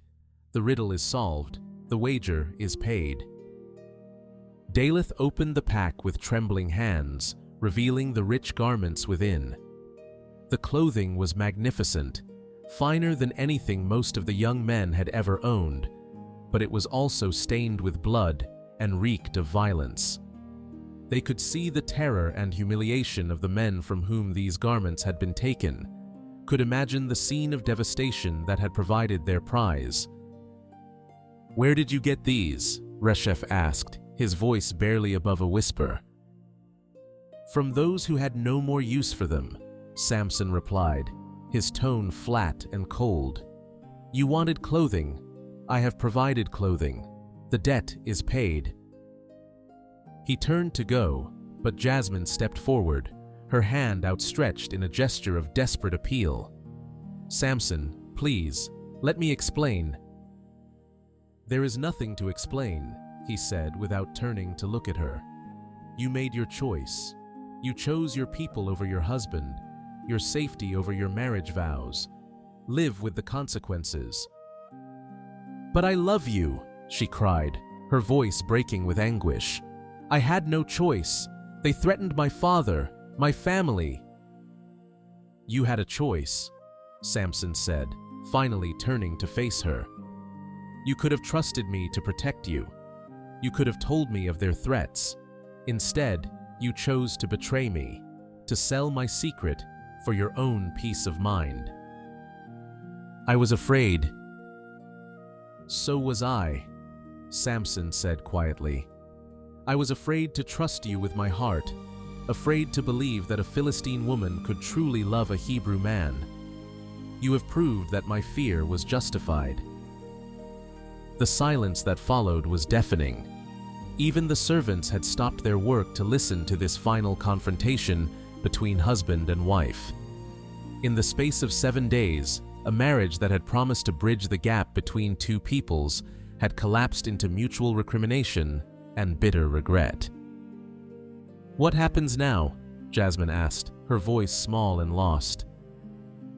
"Now," Samson said, "you return to your father's house. The marriage is finished." "But according to our law," Gideon began, stepping forward to defend his daughter. "Your law means nothing to me," Samson interrupted, his voice carrying the authority of divine judgment. "I am bound by a higher law, one that calls treachery by its true name." He turned his back on them all, on his wife, on her family, on the 30 companions who had purchased their victory with manipulation and threats. His footsteps echoed through the hall as he walked toward the door, each sound like the closing of a tomb. "Samson!" Jasmine called after him one last time. "What will become of us? What will become of our love?" He paused at the threshold, his massive frame silhouetted against the dying light of day. When he spoke, his voice carried the weight of prophecy, the sorrow of divine judgment reluctantly pronounced. "Our love is dead," he said simply. "I killed it in Ashkelon, along with my illusions about the possibility of peace between our peoples.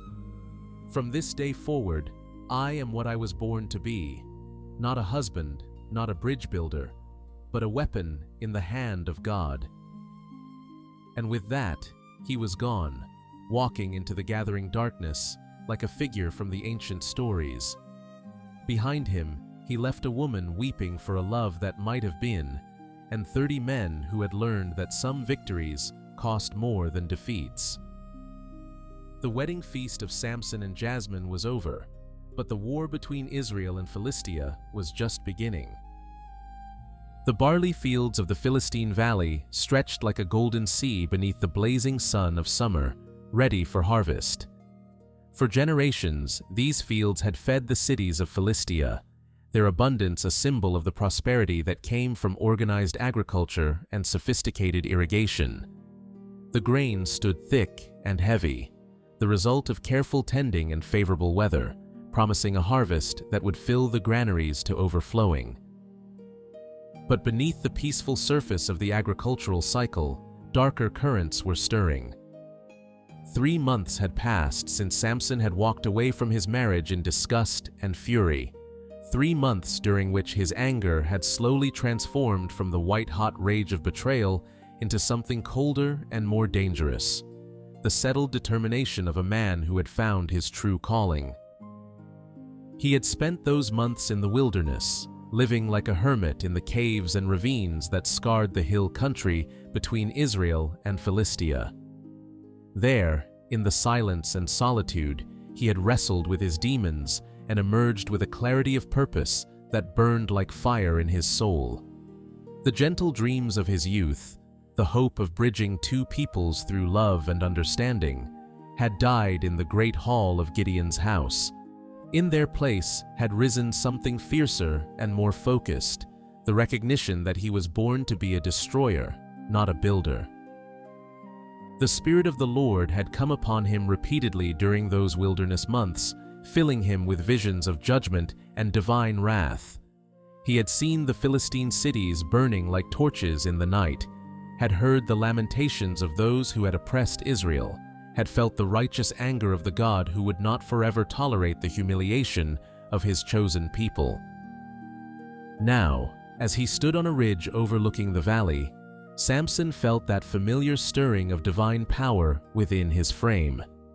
The time for action had come. The harvest season that the Philistines anticipated with such joy would become the instrument of their punishment. But first, he needed allies, creatures whose natural cunning and agility would serve his purposes. The plan that had formed in his mind during the long nights of exile was audacious, almost impossible, but perfectly suited to the supernatural power that flowed through him. For 3 days, Samson ranged through the wilderness like a hunter, but his quarry was unusual. He sought the red foxes that made their dens in the rocky outcroppings and thorny thickets of the borderlands, creatures renowned for their intelligence and their ability to penetrate the most carefully guarded places. Using skills learned in childhood and enhanced by divine strength, he tracked them to their lairs, cornered them in their hiding places, and captured them alive. It was delicate work that required patience and cunning rather than brute force. A fox was quick and clever, able to slip through the smallest opening, to double back on its own trail, to disappear into shadow like smoke. But Samson was no ordinary hunter. The same spirit that gave him supernatural strength also sharpened his senses and quickened his reflexes. He could hear the whisper of fur against stone, could smell the musky scent of fox even in the midst of thorny underbrush, could move with a silence that would have shamed a professional assassin.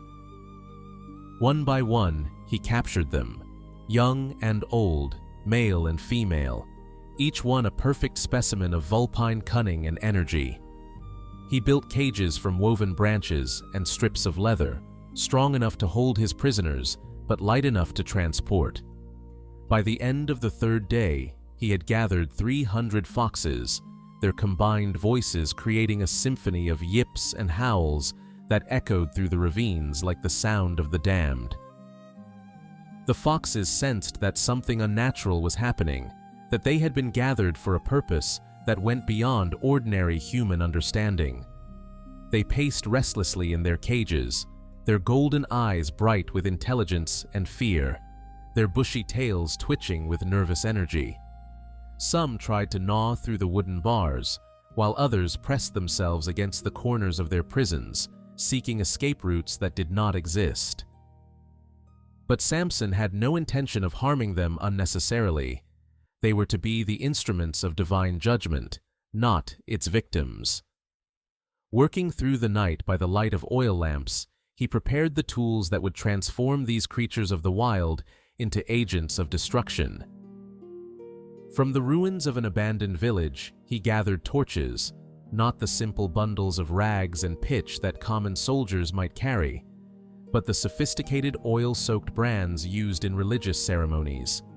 Each torch was carefully constructed to burn long and hot, with wicks that would not easily be extinguished by wind or motion.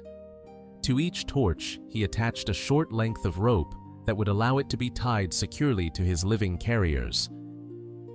The work was painstaking and precise. Each fox had to be handled individually, its tail bound with the rope that would carry the torch.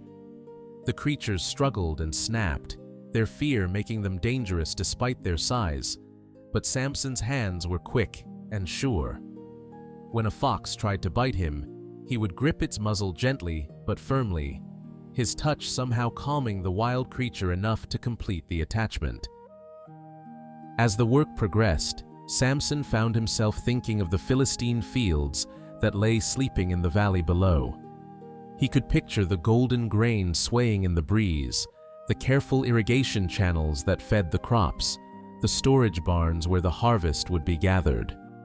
All of it represented years of labor, generations of accumulated agricultural knowledge, the foundation of Philistine prosperity. Tomorrow, it would all be ash.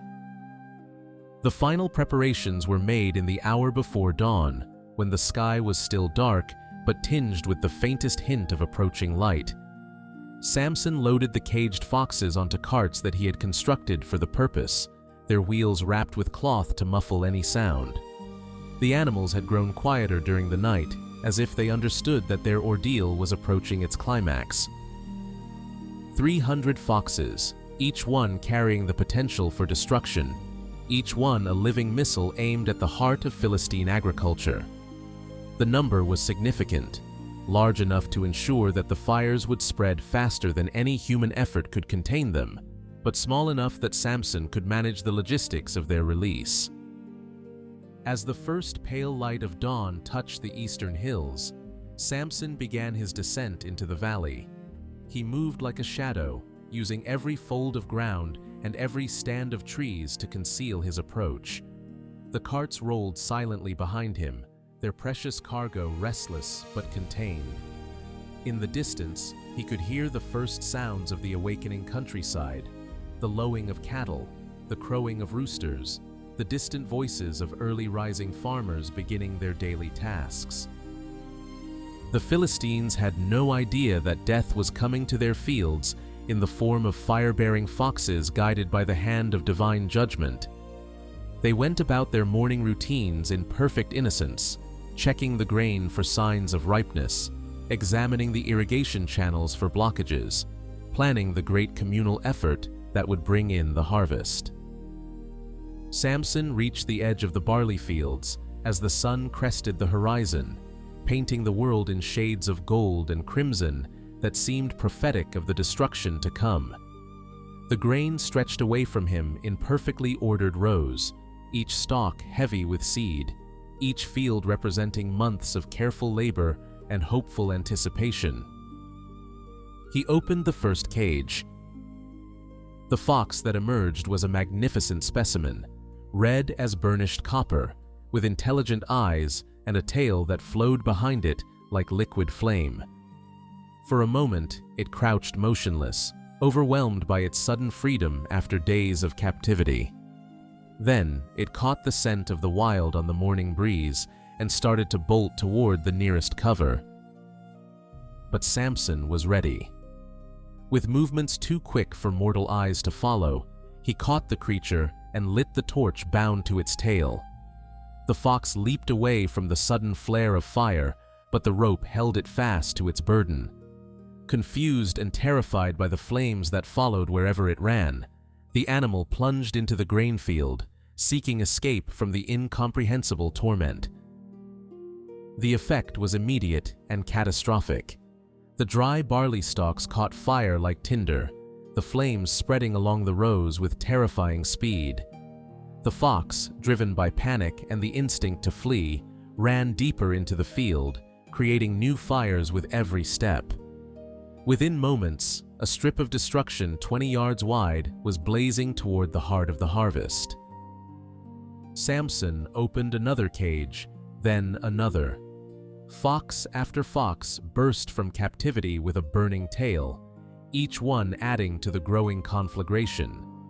Some ran in straight lines, creating firebreaks of devastation that divided the fields into burning segments.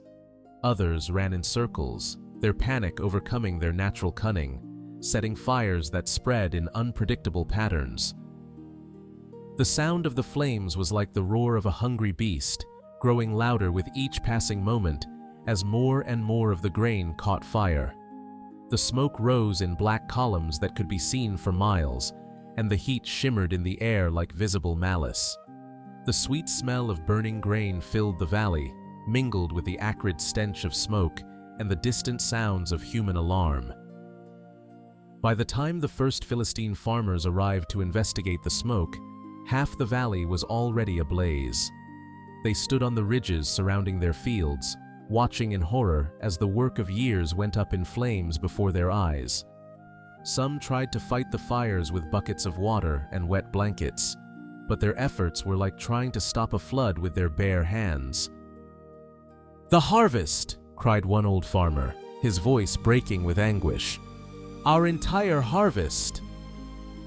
"How did this happen?" demanded another. "There was no lightning, no accident." "Look!" shouted a third, pointing to where one of the foxes could be seen running through the grain with its tail ablaze. "Do you see that? The foxes are carrying fire." The sight was so bizarre, so unnatural, that many refused to believe it at first. But as more of the fire-bearing creatures became visible through the smoke, the truth became undeniable.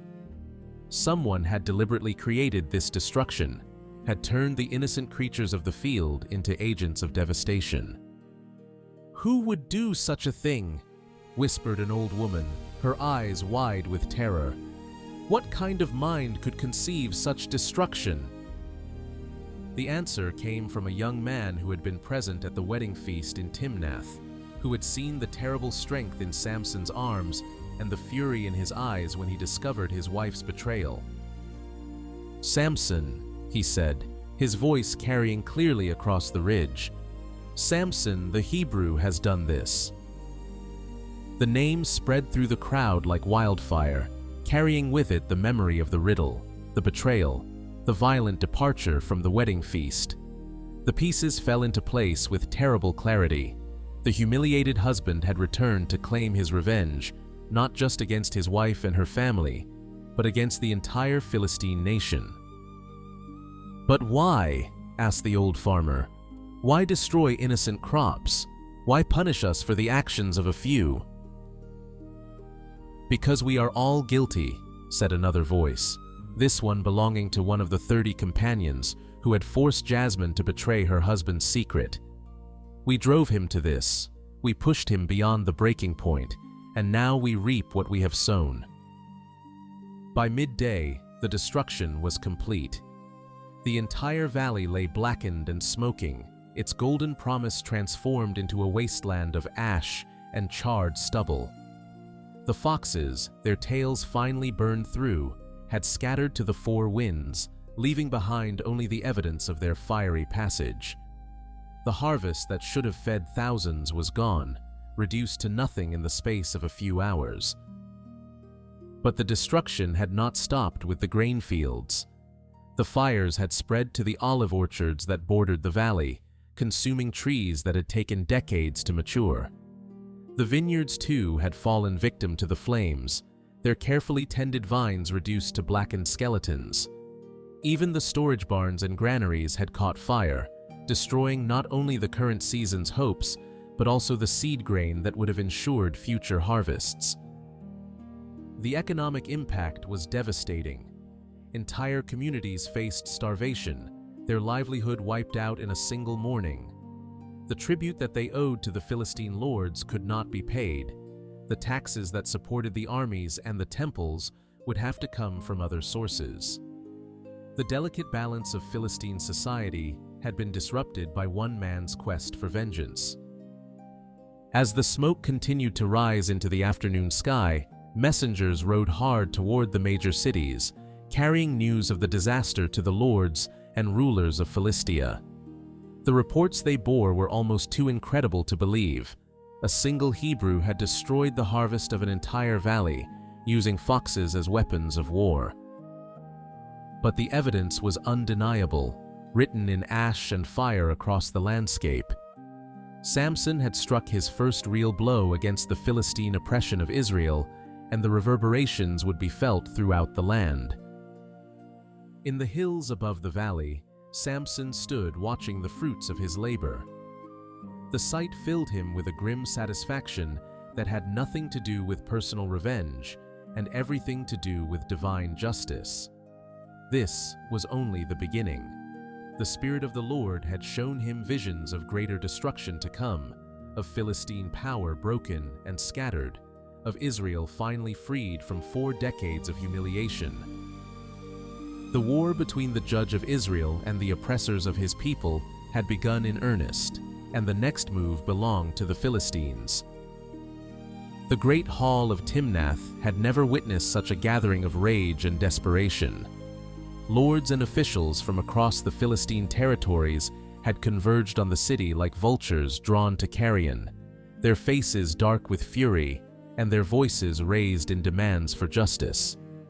The destruction of the valley harvest had sent shockwaves throughout Philistia, not merely because of the economic loss, but because of what it represented, a challenge to their authority that could not be ignored.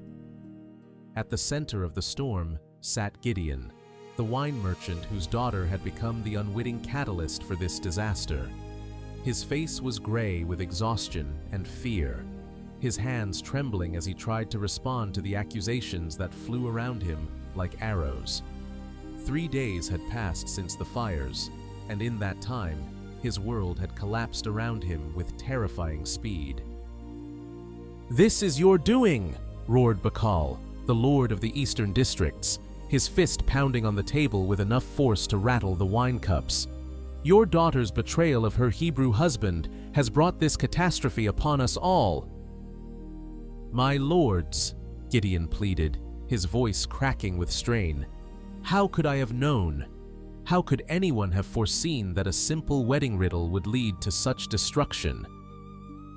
"You should have controlled her better," snarled another lord, this one from the coastal cities where ships waited to carry grain that would never come.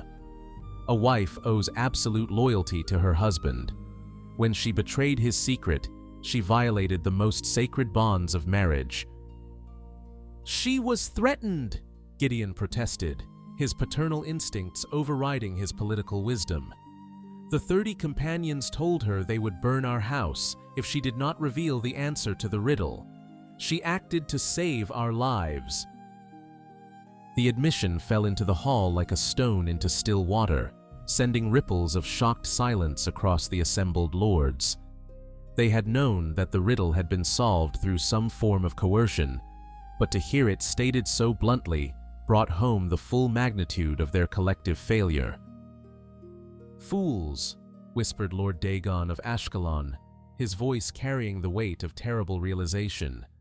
"We have been governed by fools.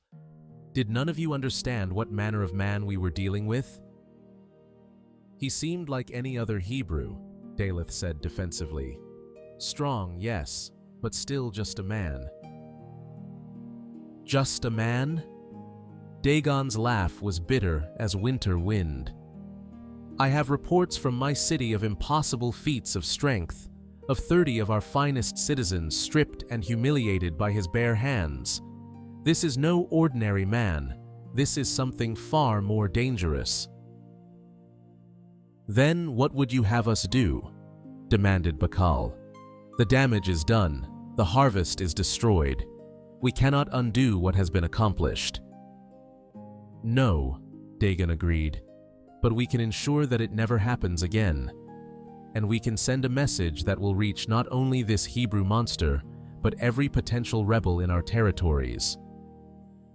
The words hung in the air like the smoke that still rose from the burned fields, carrying with them implications that made even hardened warriors shift uncomfortably in their seats.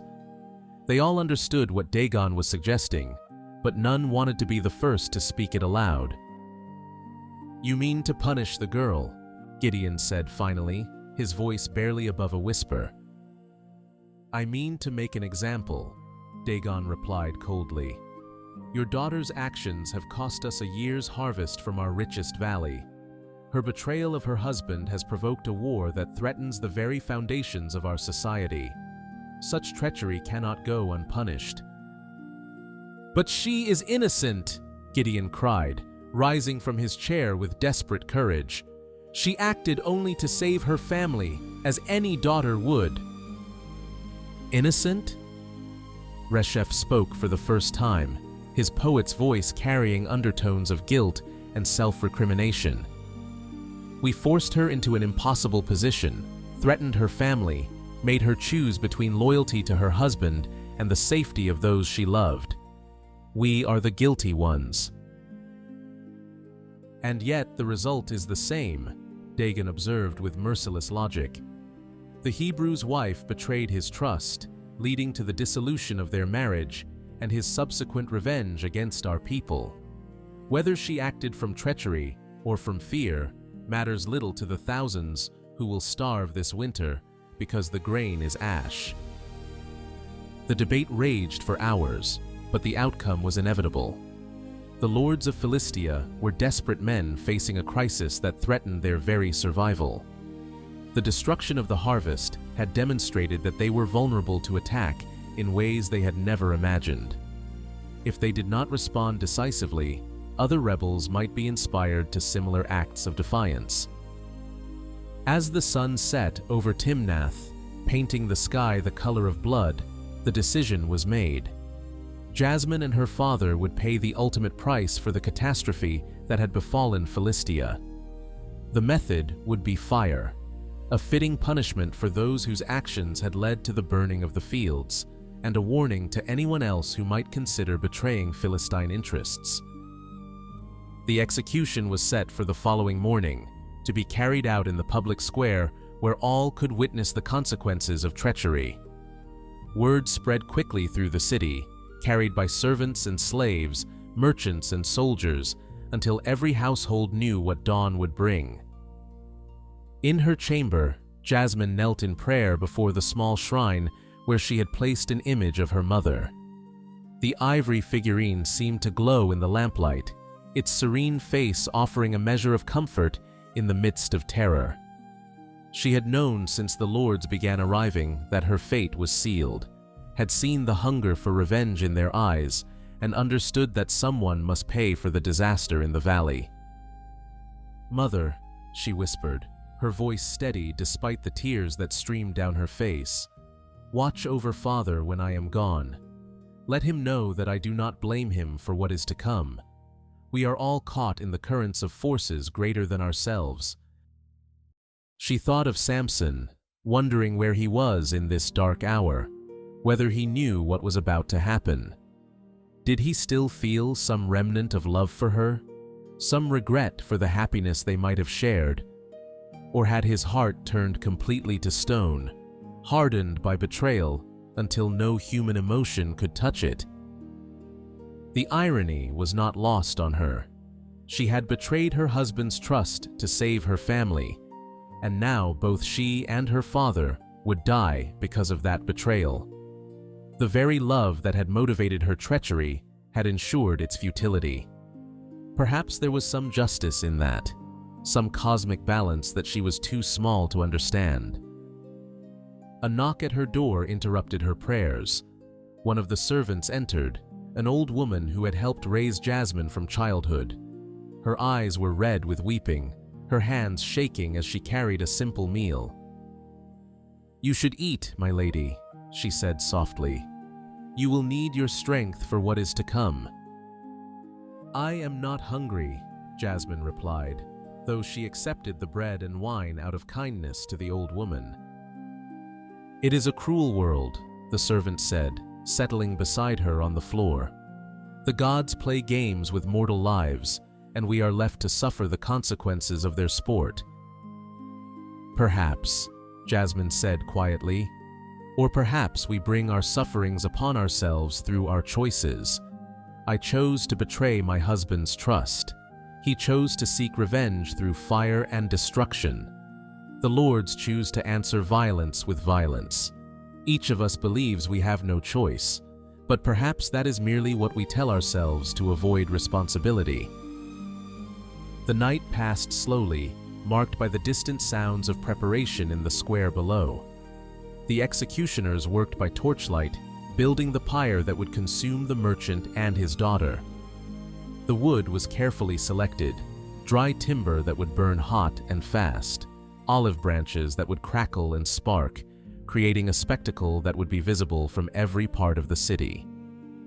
As dawn approached, Jasmine found herself thinking not of death, but of life, of the brief happiness she had known in her marriage before the riddle destroyed everything, of the dreams she had harbored for a future that would never come, of the children she would never bear and the love she would never share. "I forgive you, Samson," she whispered to the empty air. "I forgive you, as I hope you will forgive me. May the God of Israel grant you peace when your work of vengeance is done." The soldiers came for them as the sun crested the horizon, their bronze armor glinting in the morning light. Gideon walked beside his daughter with quiet dignity, his arm around her shoulders, his face set in lines of resignation and sorrow. They had said their farewells in the privacy of their home, had wept together for the tragedy that had overtaken their family, had made their peace with the fate that awaited them. The public square was packed with spectators, some drawn by curiosity, others by the morbid fascination that executions always inspired.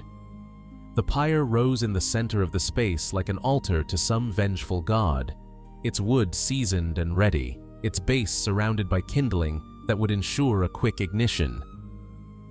Lord Dagon stood on a platform overlooking the scene, his voice carrying clearly across the crowd as he pronounced the sentence of death. The crimes were enumerated in formal language: treachery against the state, betrayal of marriage vows, complicity in acts of war against the Philistine people. The punishment was declared just and necessary, an example to all who might consider similar acts of defiance. Father and daughter were bound to posts at the base of the pyre, the ropes tight enough to hold them but not so tight as to cause unnecessary suffering. The executioner stood ready with his torch, waiting for the signal that would begin their final agony. "Have you any last words?" Dagon called out, his voice carrying a note of ritual formality. Gideon raised his head, his voice steady despite his circumstances. "I pray that the gods will have mercy on us all, and that this tragedy will end the cycle of violence that threatens to consume our peoples." Jasmine spoke more softly, but her words carried clearly in the morning air. "I ask forgiveness of my husband, whom I wronged, and of my people, whom my actions have brought to suffering. May peace come from our deaths, since it could not come from our lives." The torch was lit, and the kindling caught fire with eager flames that raced upward through the carefully arranged wood. The heat rose quickly, driving back the spectators and filling the air with the acrid smell of smoke. The execution was swift. The dry wood burned fiercely, creating an inferno that consumed everything in its path. Within minutes, it was over.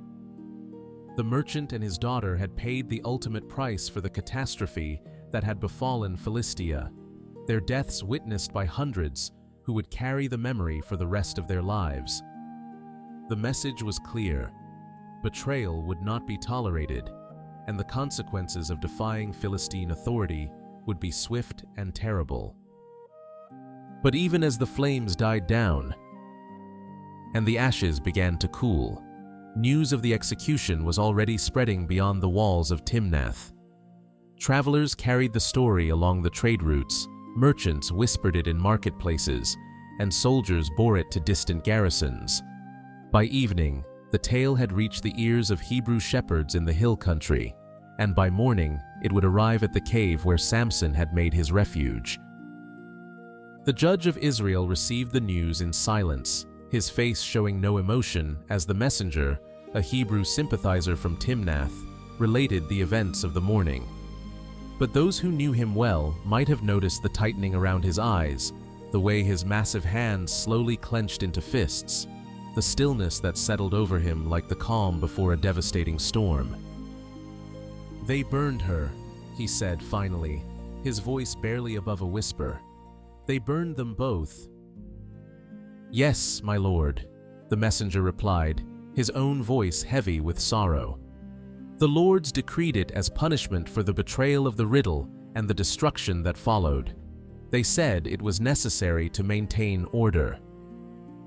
Samson stood slowly, his great height making him seem like a giant in the confines of the cave. Outside, the wind had begun to pick up, moaning through the rocky passages like the voice of lamentation itself. The air seemed to crackle with electricity, as if the very atmosphere was responding to the emotions that roiled within him. "Leave me," he commanded, and the messenger needed no second invitation to depart. Alone in the darkness of his refuge, Samson felt the familiar stirring of the Spirit of the Lord. But this time, it was different, more intense than anything he had experienced before. It was not merely the divine strength that had enabled him to kill the lion or strip the men of Ashkelon. This was the very wrath of God made manifest, the fury of the Almighty who had seen his chosen vessel's wife murdered for trying to protect her family. The irony was not lost on him. He had divorced Jasmine in anger, had turned his back on her, and walked away in disgust at her betrayal. He had convinced himself that he felt nothing for her anymore, that their love was dead and buried beneath the weight of broken trust. But the news of her death had struck him like a physical blow, revealing that his heart was not as stone as he had believed. She had betrayed him, yes. She had chosen her family's safety over their marriage, had sold his secret to save herself from the threats of desperate men. But she had also paid the ultimate price for that choice, had died in flames because of the consequences that flowed from his own actions. The foxes and the fire, his revenge against the Philistine harvest, had sealed her fate as surely as if he had lit the pyre himself. "Lord God of Israel," he prayed, his voice echoing in the stone chamber, "they have gone too far.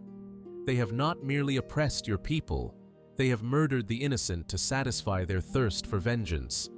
Let your wrath fall upon them like fire from heaven. Let them reap the whirlwind they have sown." The prayer was answered before the words had finished echoing from the walls. Power flowed through Samson's body like molten metal, transforming him from a grieving man into an instrument of divine judgment. His muscles expanded, his bones grew dense as iron, his very skin seemed to glow with an inner fire. The Spirit of the Lord had come upon him with unprecedented force, and this time there would be no mercy, no restraint, no consideration for the innocent. This time, he would be the earthquake that shook the foundations of Philistine power. The first target was obvious, the garrison town of Lehi, where the soldiers who had carried out the execution were quartered. It was a fortified position, built on a rocky outcrop that commanded the approaches from the hill country. Its walls were high and strong, its gates reinforced with bronze and iron, its towers manned by experienced warriors who had never known defeat. But walls and towers meant nothing to a man filled with the power of the Almighty. Samson approached Lehi in the full light of day, making no attempt at stealth or surprise. He walked up the main road like a man going to market, his long hair flowing behind him, his massive frame casting a shadow that seemed to stretch for miles. The sentries on the walls saw him coming and called out challenges, but he paid them no attention. The Great Gate of Lehi was a marvel of military engineering.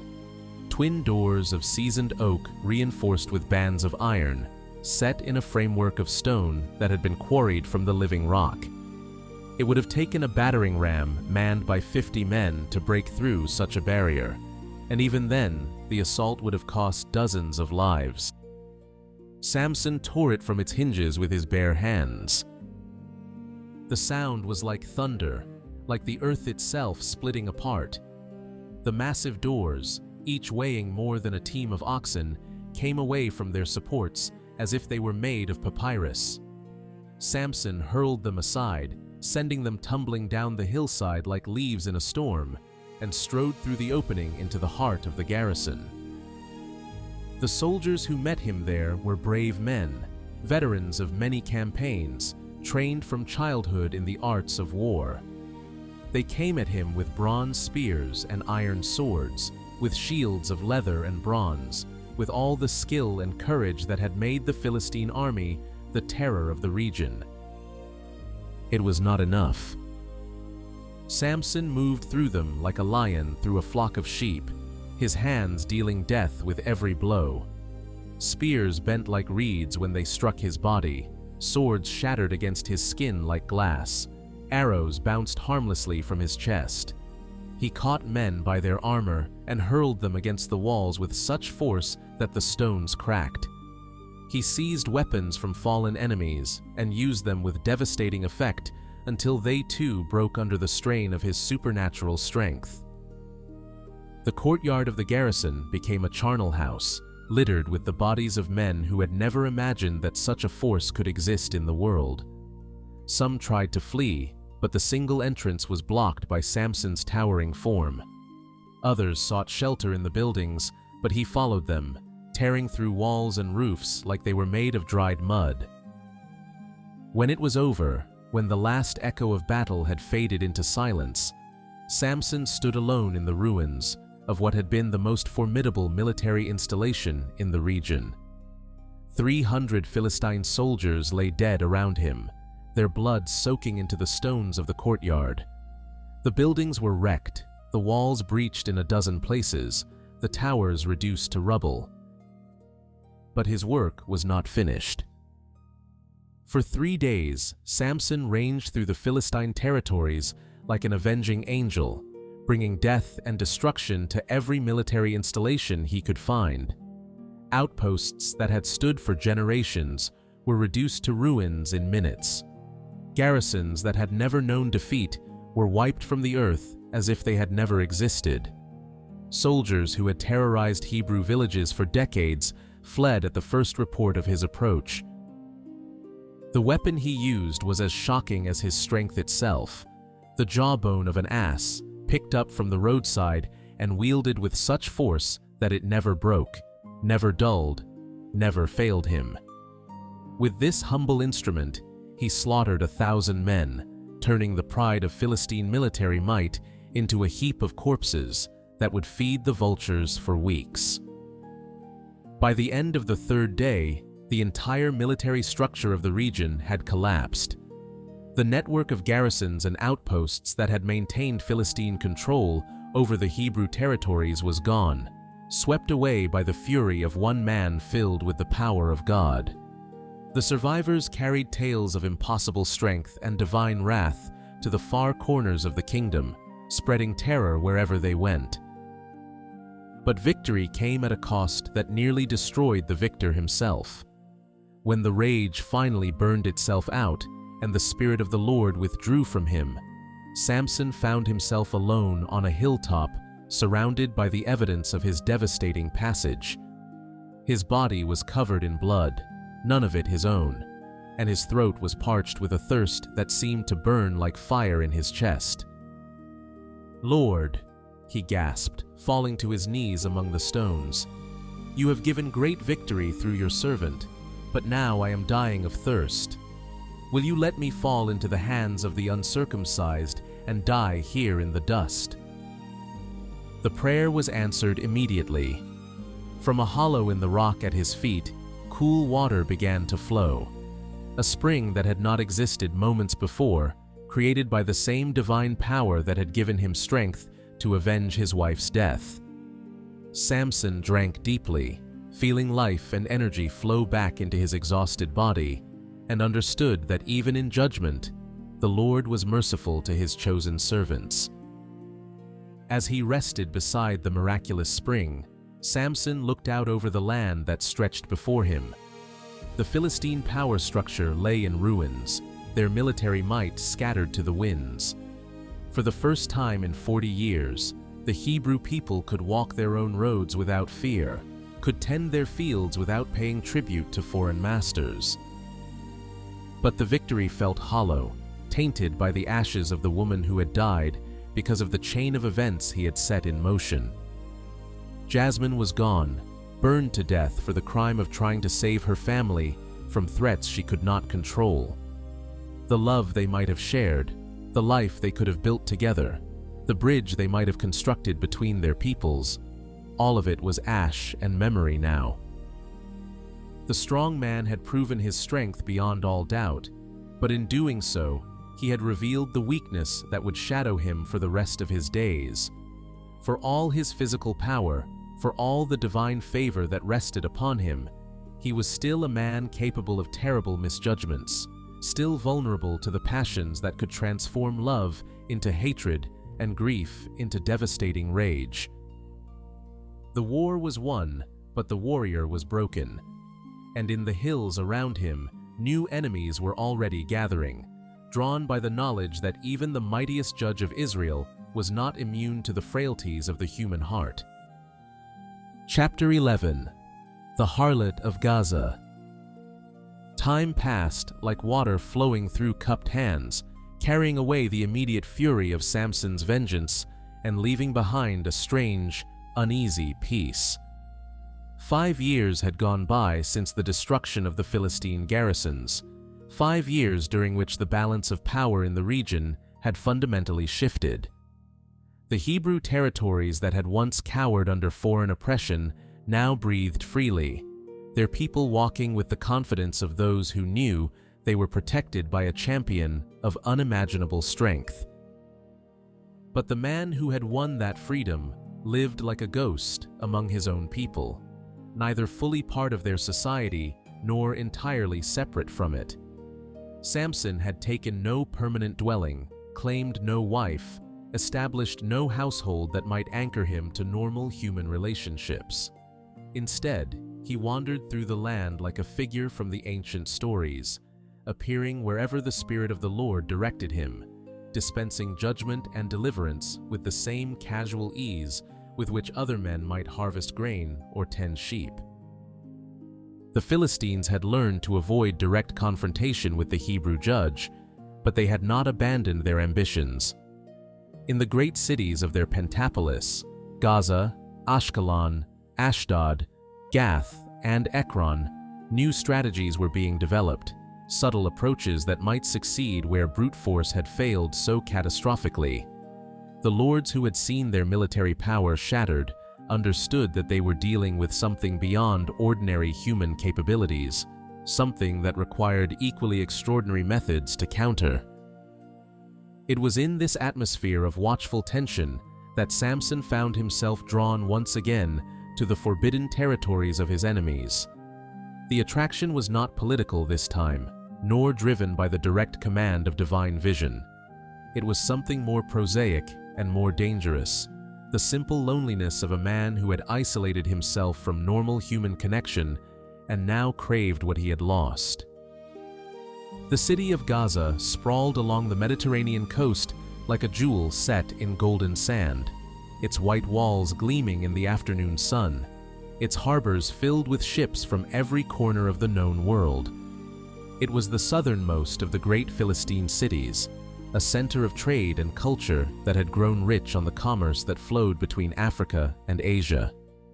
Its streets were wide and well paved, its buildings rose in elegant terraces up the hillsides, and its markets offered luxuries that could not be found anywhere else in the region. But Gaza was also a city of shadows and secrets, a place where pleasure could be purchased for the right price and no questions were asked about the past or future of those who sought its diversions. In the quarter near the harbor, where sailors and merchants gathered to spend their earnings, there flourished a trade in human comfort that was as old as civilization itself. It was here, in a house of smooth white stone decorated with painted frescoes depicting scenes of pastoral beauty, that Samson first encountered the woman who would become the next chapter in his story of love and loss. She called herself Rahab, though it was not the name she had been born with, and she was perhaps the most beautiful woman in all of Gaza. Her beauty was not the innocent loveliness of a village maiden or the refined elegance of a noble lady.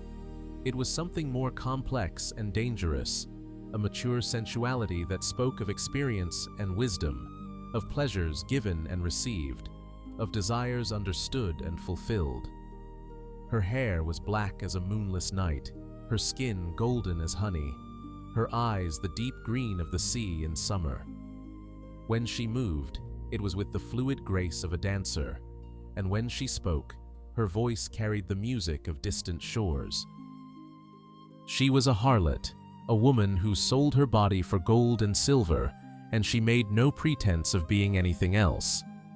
In the sophisticated society of Gaza, such women held a recognized place, neither despised nor celebrated, but simply accepted as part of the complex web of human need and desire. The finest of them, like Rahab, were more than mere prostitutes. They were courtesans, skilled in conversation and music, as well as the arts of love, companions to princes and merchants who sought more than simple physical satisfaction. Samson came to her house on an evening when the Mediterranean breeze carried the scent of jasmine and the distant sound of laughter from the harbor taverns. He had been walking the streets of Gaza for hours, his presence unrecognized beneath the simple traveler's cloak he wore to disguise his distinctive appearance. The loneliness that had driven him to seek human company in this foreign city had grown sharper with each passing hour, until it felt like a physical pain in his chest. The doorkeeper of Rahab's house was a eunuch from Ethiopia, his dark skin gleaming in the lamplight, his intelligent eyes taking careful measure of each visitor. He looked at Samson with the practiced assessment of one who had learned to judge both the wealth and the potential danger of prospective clients. "My master seeks companionship for the evening," Samson said, his Hebrew accent carefully modulated to suggest he was a merchant from the northern territories. "My mistress sees only those who can appreciate her unique qualities," the doorkeeper replied diplomatically. "Her fee is 10 pieces of silver, paid in advance." Samson reached into his purse and counted out the coins without hesitation.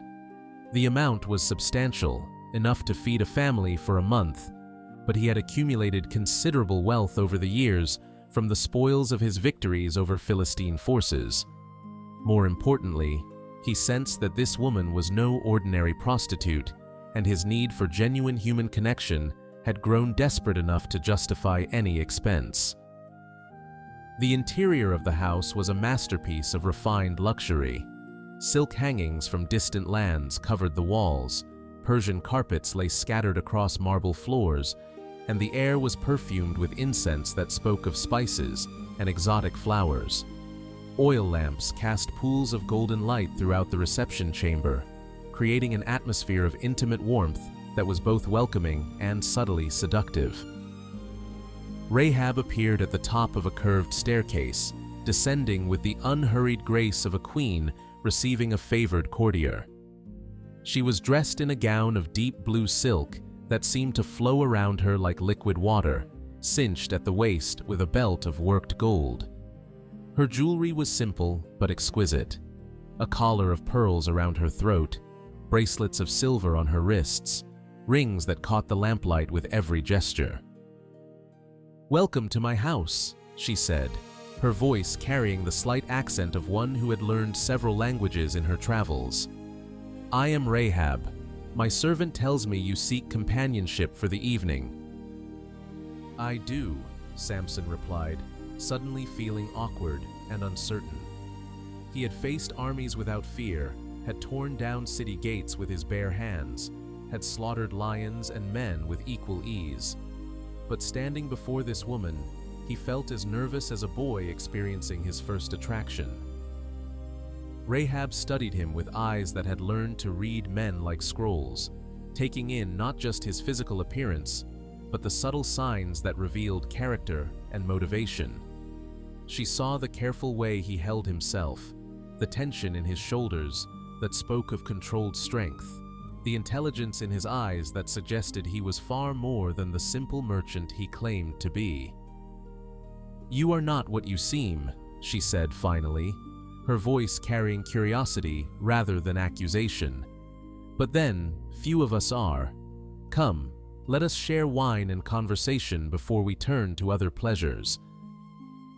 They sat together in her private chamber, a room decorated with tapestries that depicted scenes from mythology and legend. The wine she served was from her private stock, aged and smooth, warming the blood without clouding the mind. For the first time in years, Samson found himself in conversation with a woman who matched his intelligence, who could speak of philosophy and poetry as easily as she could discuss the practical matters of trade and politics. "You carry sadness," Rahab observed, as the evening wore on and the wine loosened their tongues. "It sits upon your shoulders like a cloak that you cannot remove." "We all carry sadness," Samson replied, surprised by the perceptiveness of her observation. "It is the price of living in a world where beauty and joy exist side by side with cruelty and loss." "True," she acknowledged, "but your sadness is specific, personal. You have lost someone dear to you, a woman, perhaps, a wife?" The question struck closer to the truth than Samson was prepared to admit, even to himself. The memory of Jasmine, of her copper hair and dark eyes, of the love they had shared before betrayal and vengeance destroyed everything. It was a wound that had never properly healed, a source of pain that influenced every decision he made. "There was a woman once," he said finally, "but that is a story for another time, perhaps another life." "All stories are worth telling," Rahab said gently. "They help us understand who we are and why we make the choices that shape our destiny." As the night deepened and their conversation grew more intimate, Samson found himself drawn to this woman in ways that went beyond simple physical attraction. There was a depth to her, a wisdom born of experience and suffering that resonated with his own sense of isolation and loss. When they finally came together in the great bed that dominated her sleeping chamber, it was with a tenderness that surprised them both.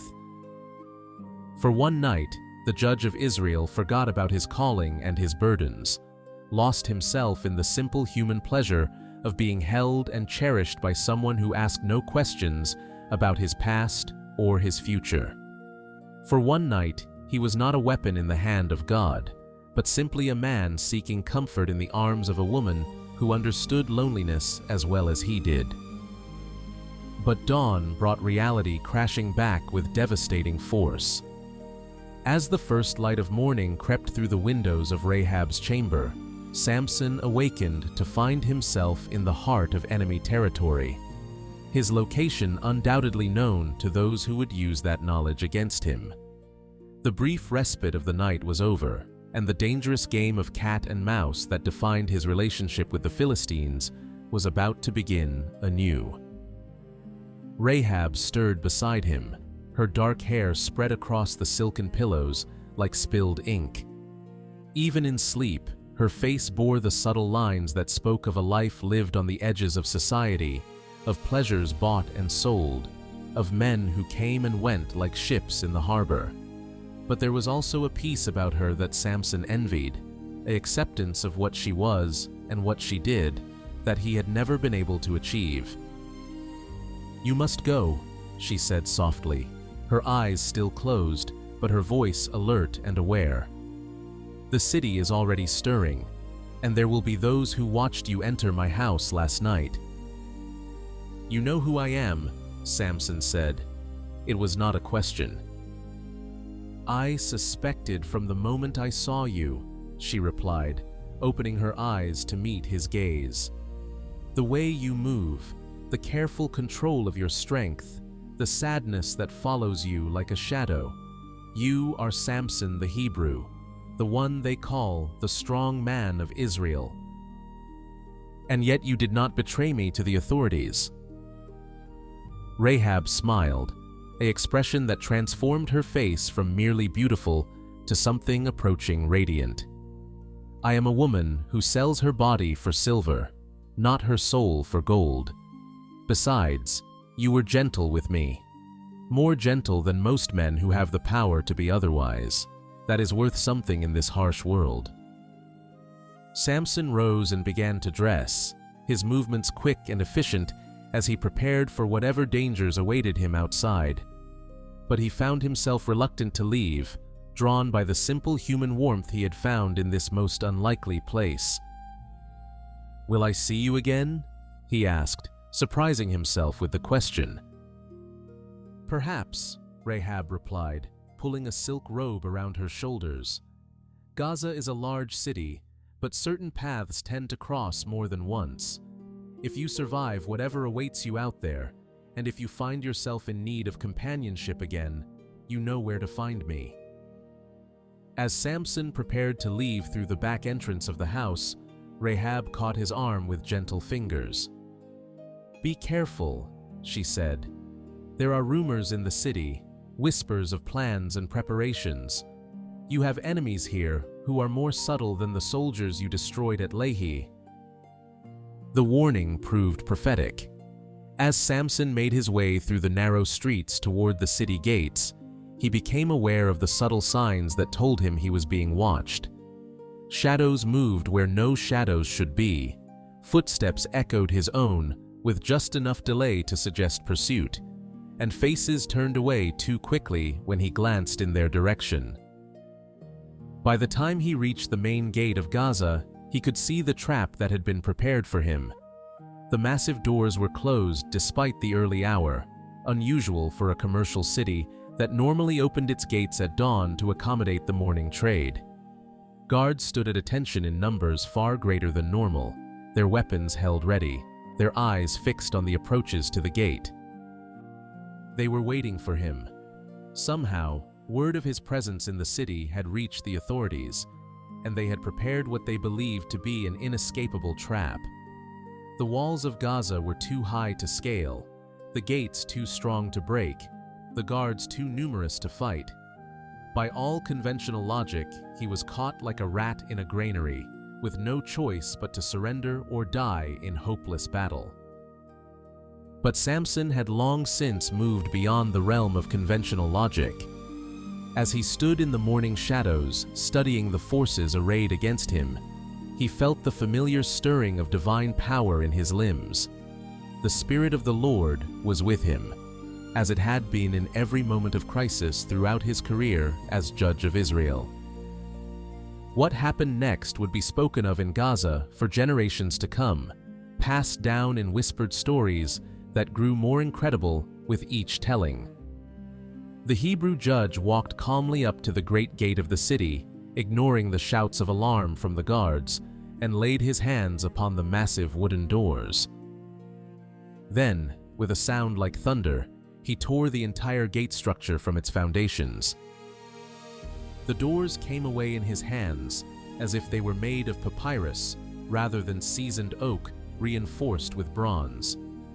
The stone framework that had anchored them to the city walls cracked and crumbled, sending shower of debris cascading down upon the terrified guards. The iron hinges, each one as thick as a man's arm, snapped like dry twigs. But Samson was not content merely to open the way to freedom. With the supernatural strength that flowed through him like liquid fire, he lifted the entire gate structure, doors, frame, hinges, and all, and placed it upon his shoulders like a farmer might carry a sack of grain. The weight was enormous, far beyond what any mortal man could even contemplate lifting. The timbers alone weighed more than a team of oxen, and the stone and bronze added mass that should have crushed him into the earth. But divine power made light of earthly limitations, and Samson strode out of Gaza carrying the city's main gate like a trophy of victory. He did not stop at the city limits, nor even at the first hill beyond the walls. Instead, he carried his massive burden for miles, climbing steadily into the hill country until he reached a high peak that overlooked both Gaza and the surrounding territories. There, as the sun climbed toward its zenith and the entire city watched in awe and terror, he set down the gate and left it as a monument to the futility of trying to cage the judge of Israel. The message was clear to all who witnessed it. No wall was high enough, no gate strong enough, no trap clever enough to hold the man whom God had chosen to deliver his people.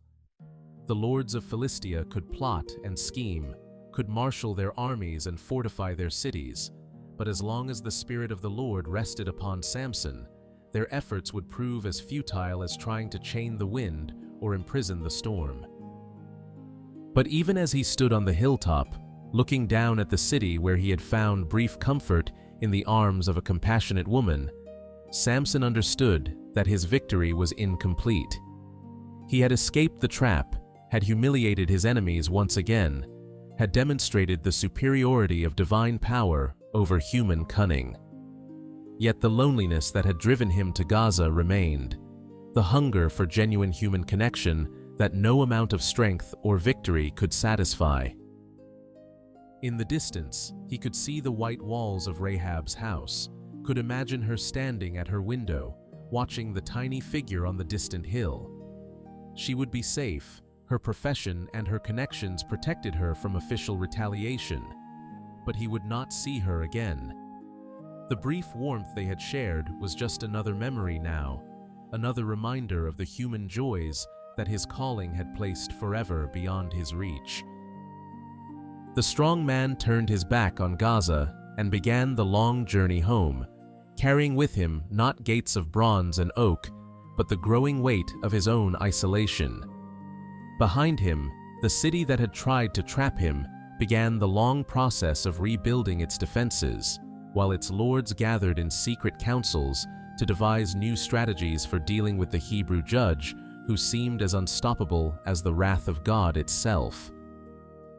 The game between Samson and his enemies was far from over, and the next move would prove more devastating than anything that had come before.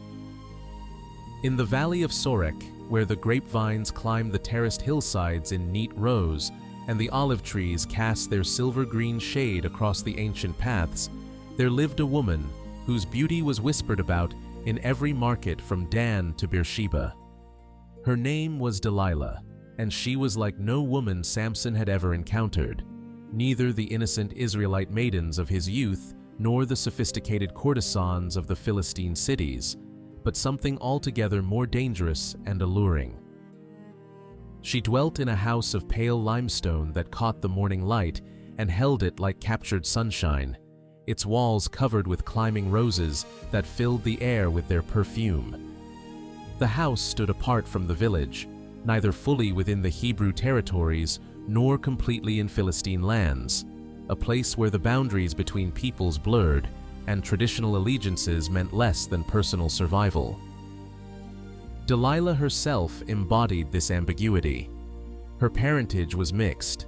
Her father, a Hebrew merchant who had prospered through trade with the Philistines. Her mother, a woman of noble Philistine blood who had followed love across cultural boundaries. The daughter of this union possessed the best of both worlds, the dark beauty of her Hebrew heritage combined with the sophisticated grace of Philistine culture, creating a woman who could move with equal ease in either society.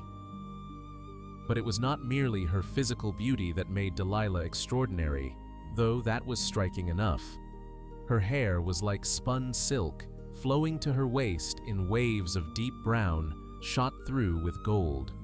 Her eyes were the color of amber, large and expressive, capable of conveying innocence or sensuality with equal conviction.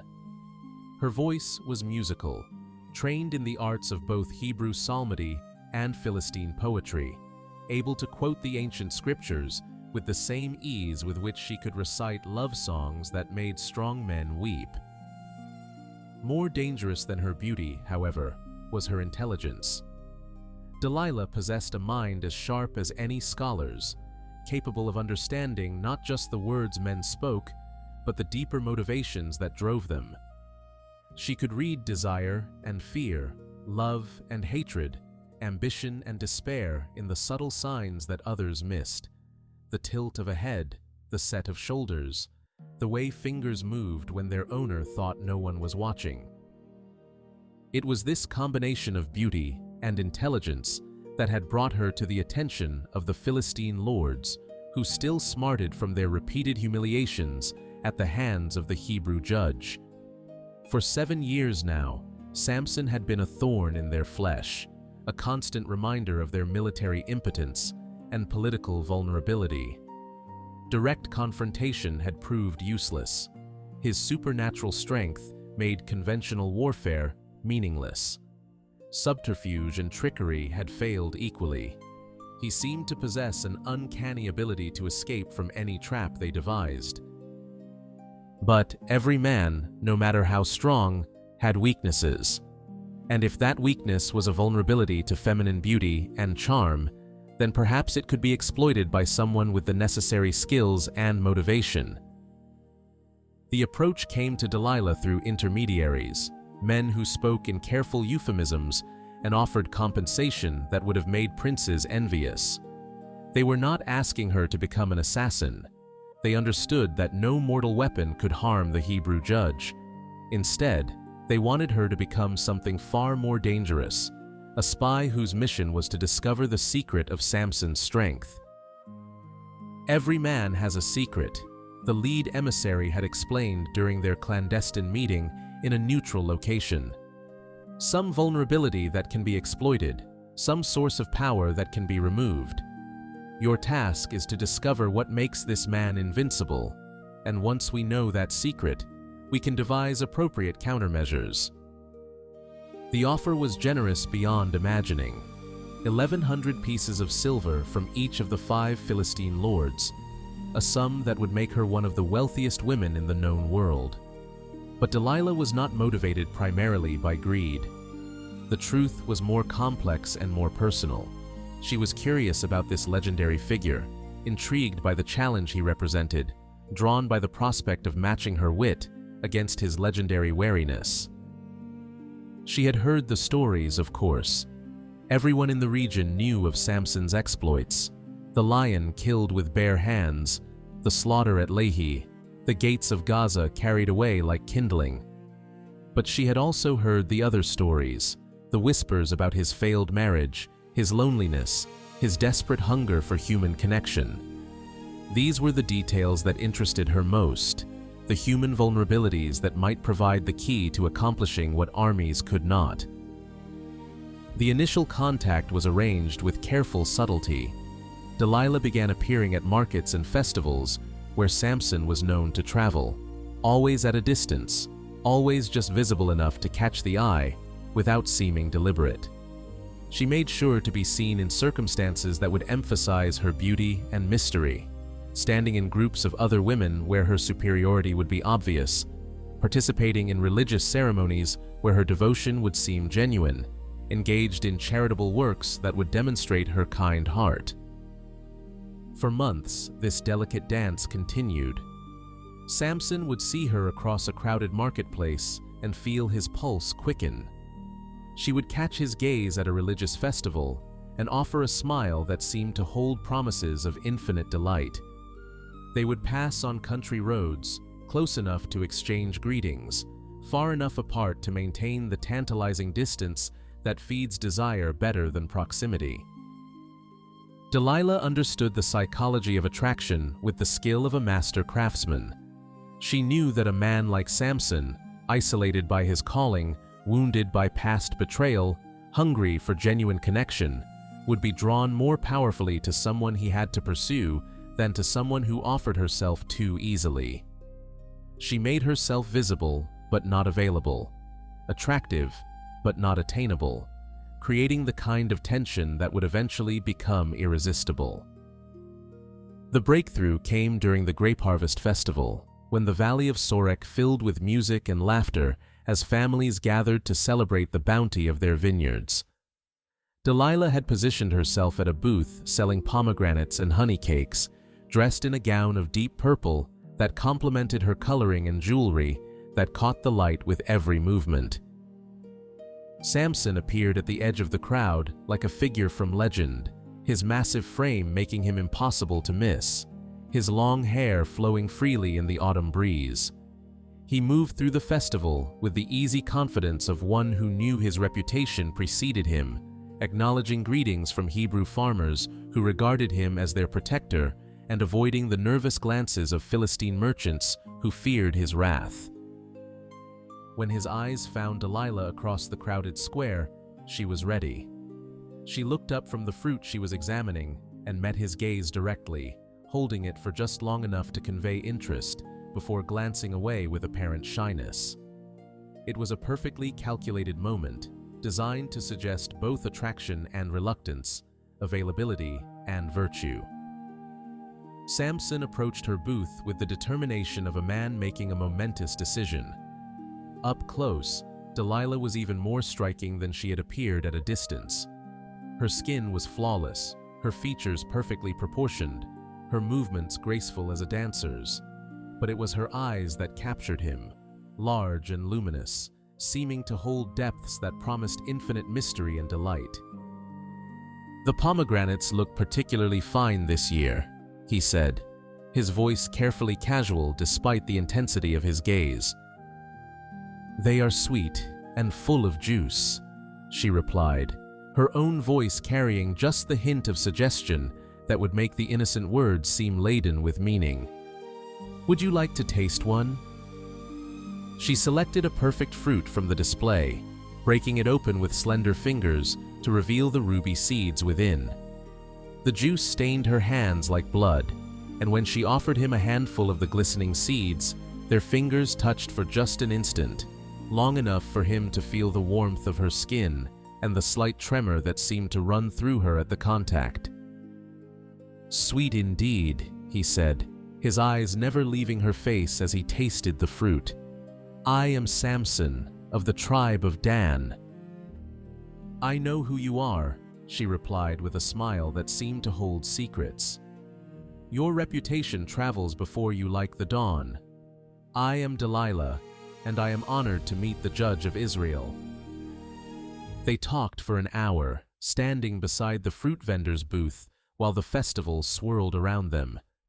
The conversation was light, carefully neutral, touching on safe subjects like the beauty of the harvest season and the blessed peace that had settled over the land.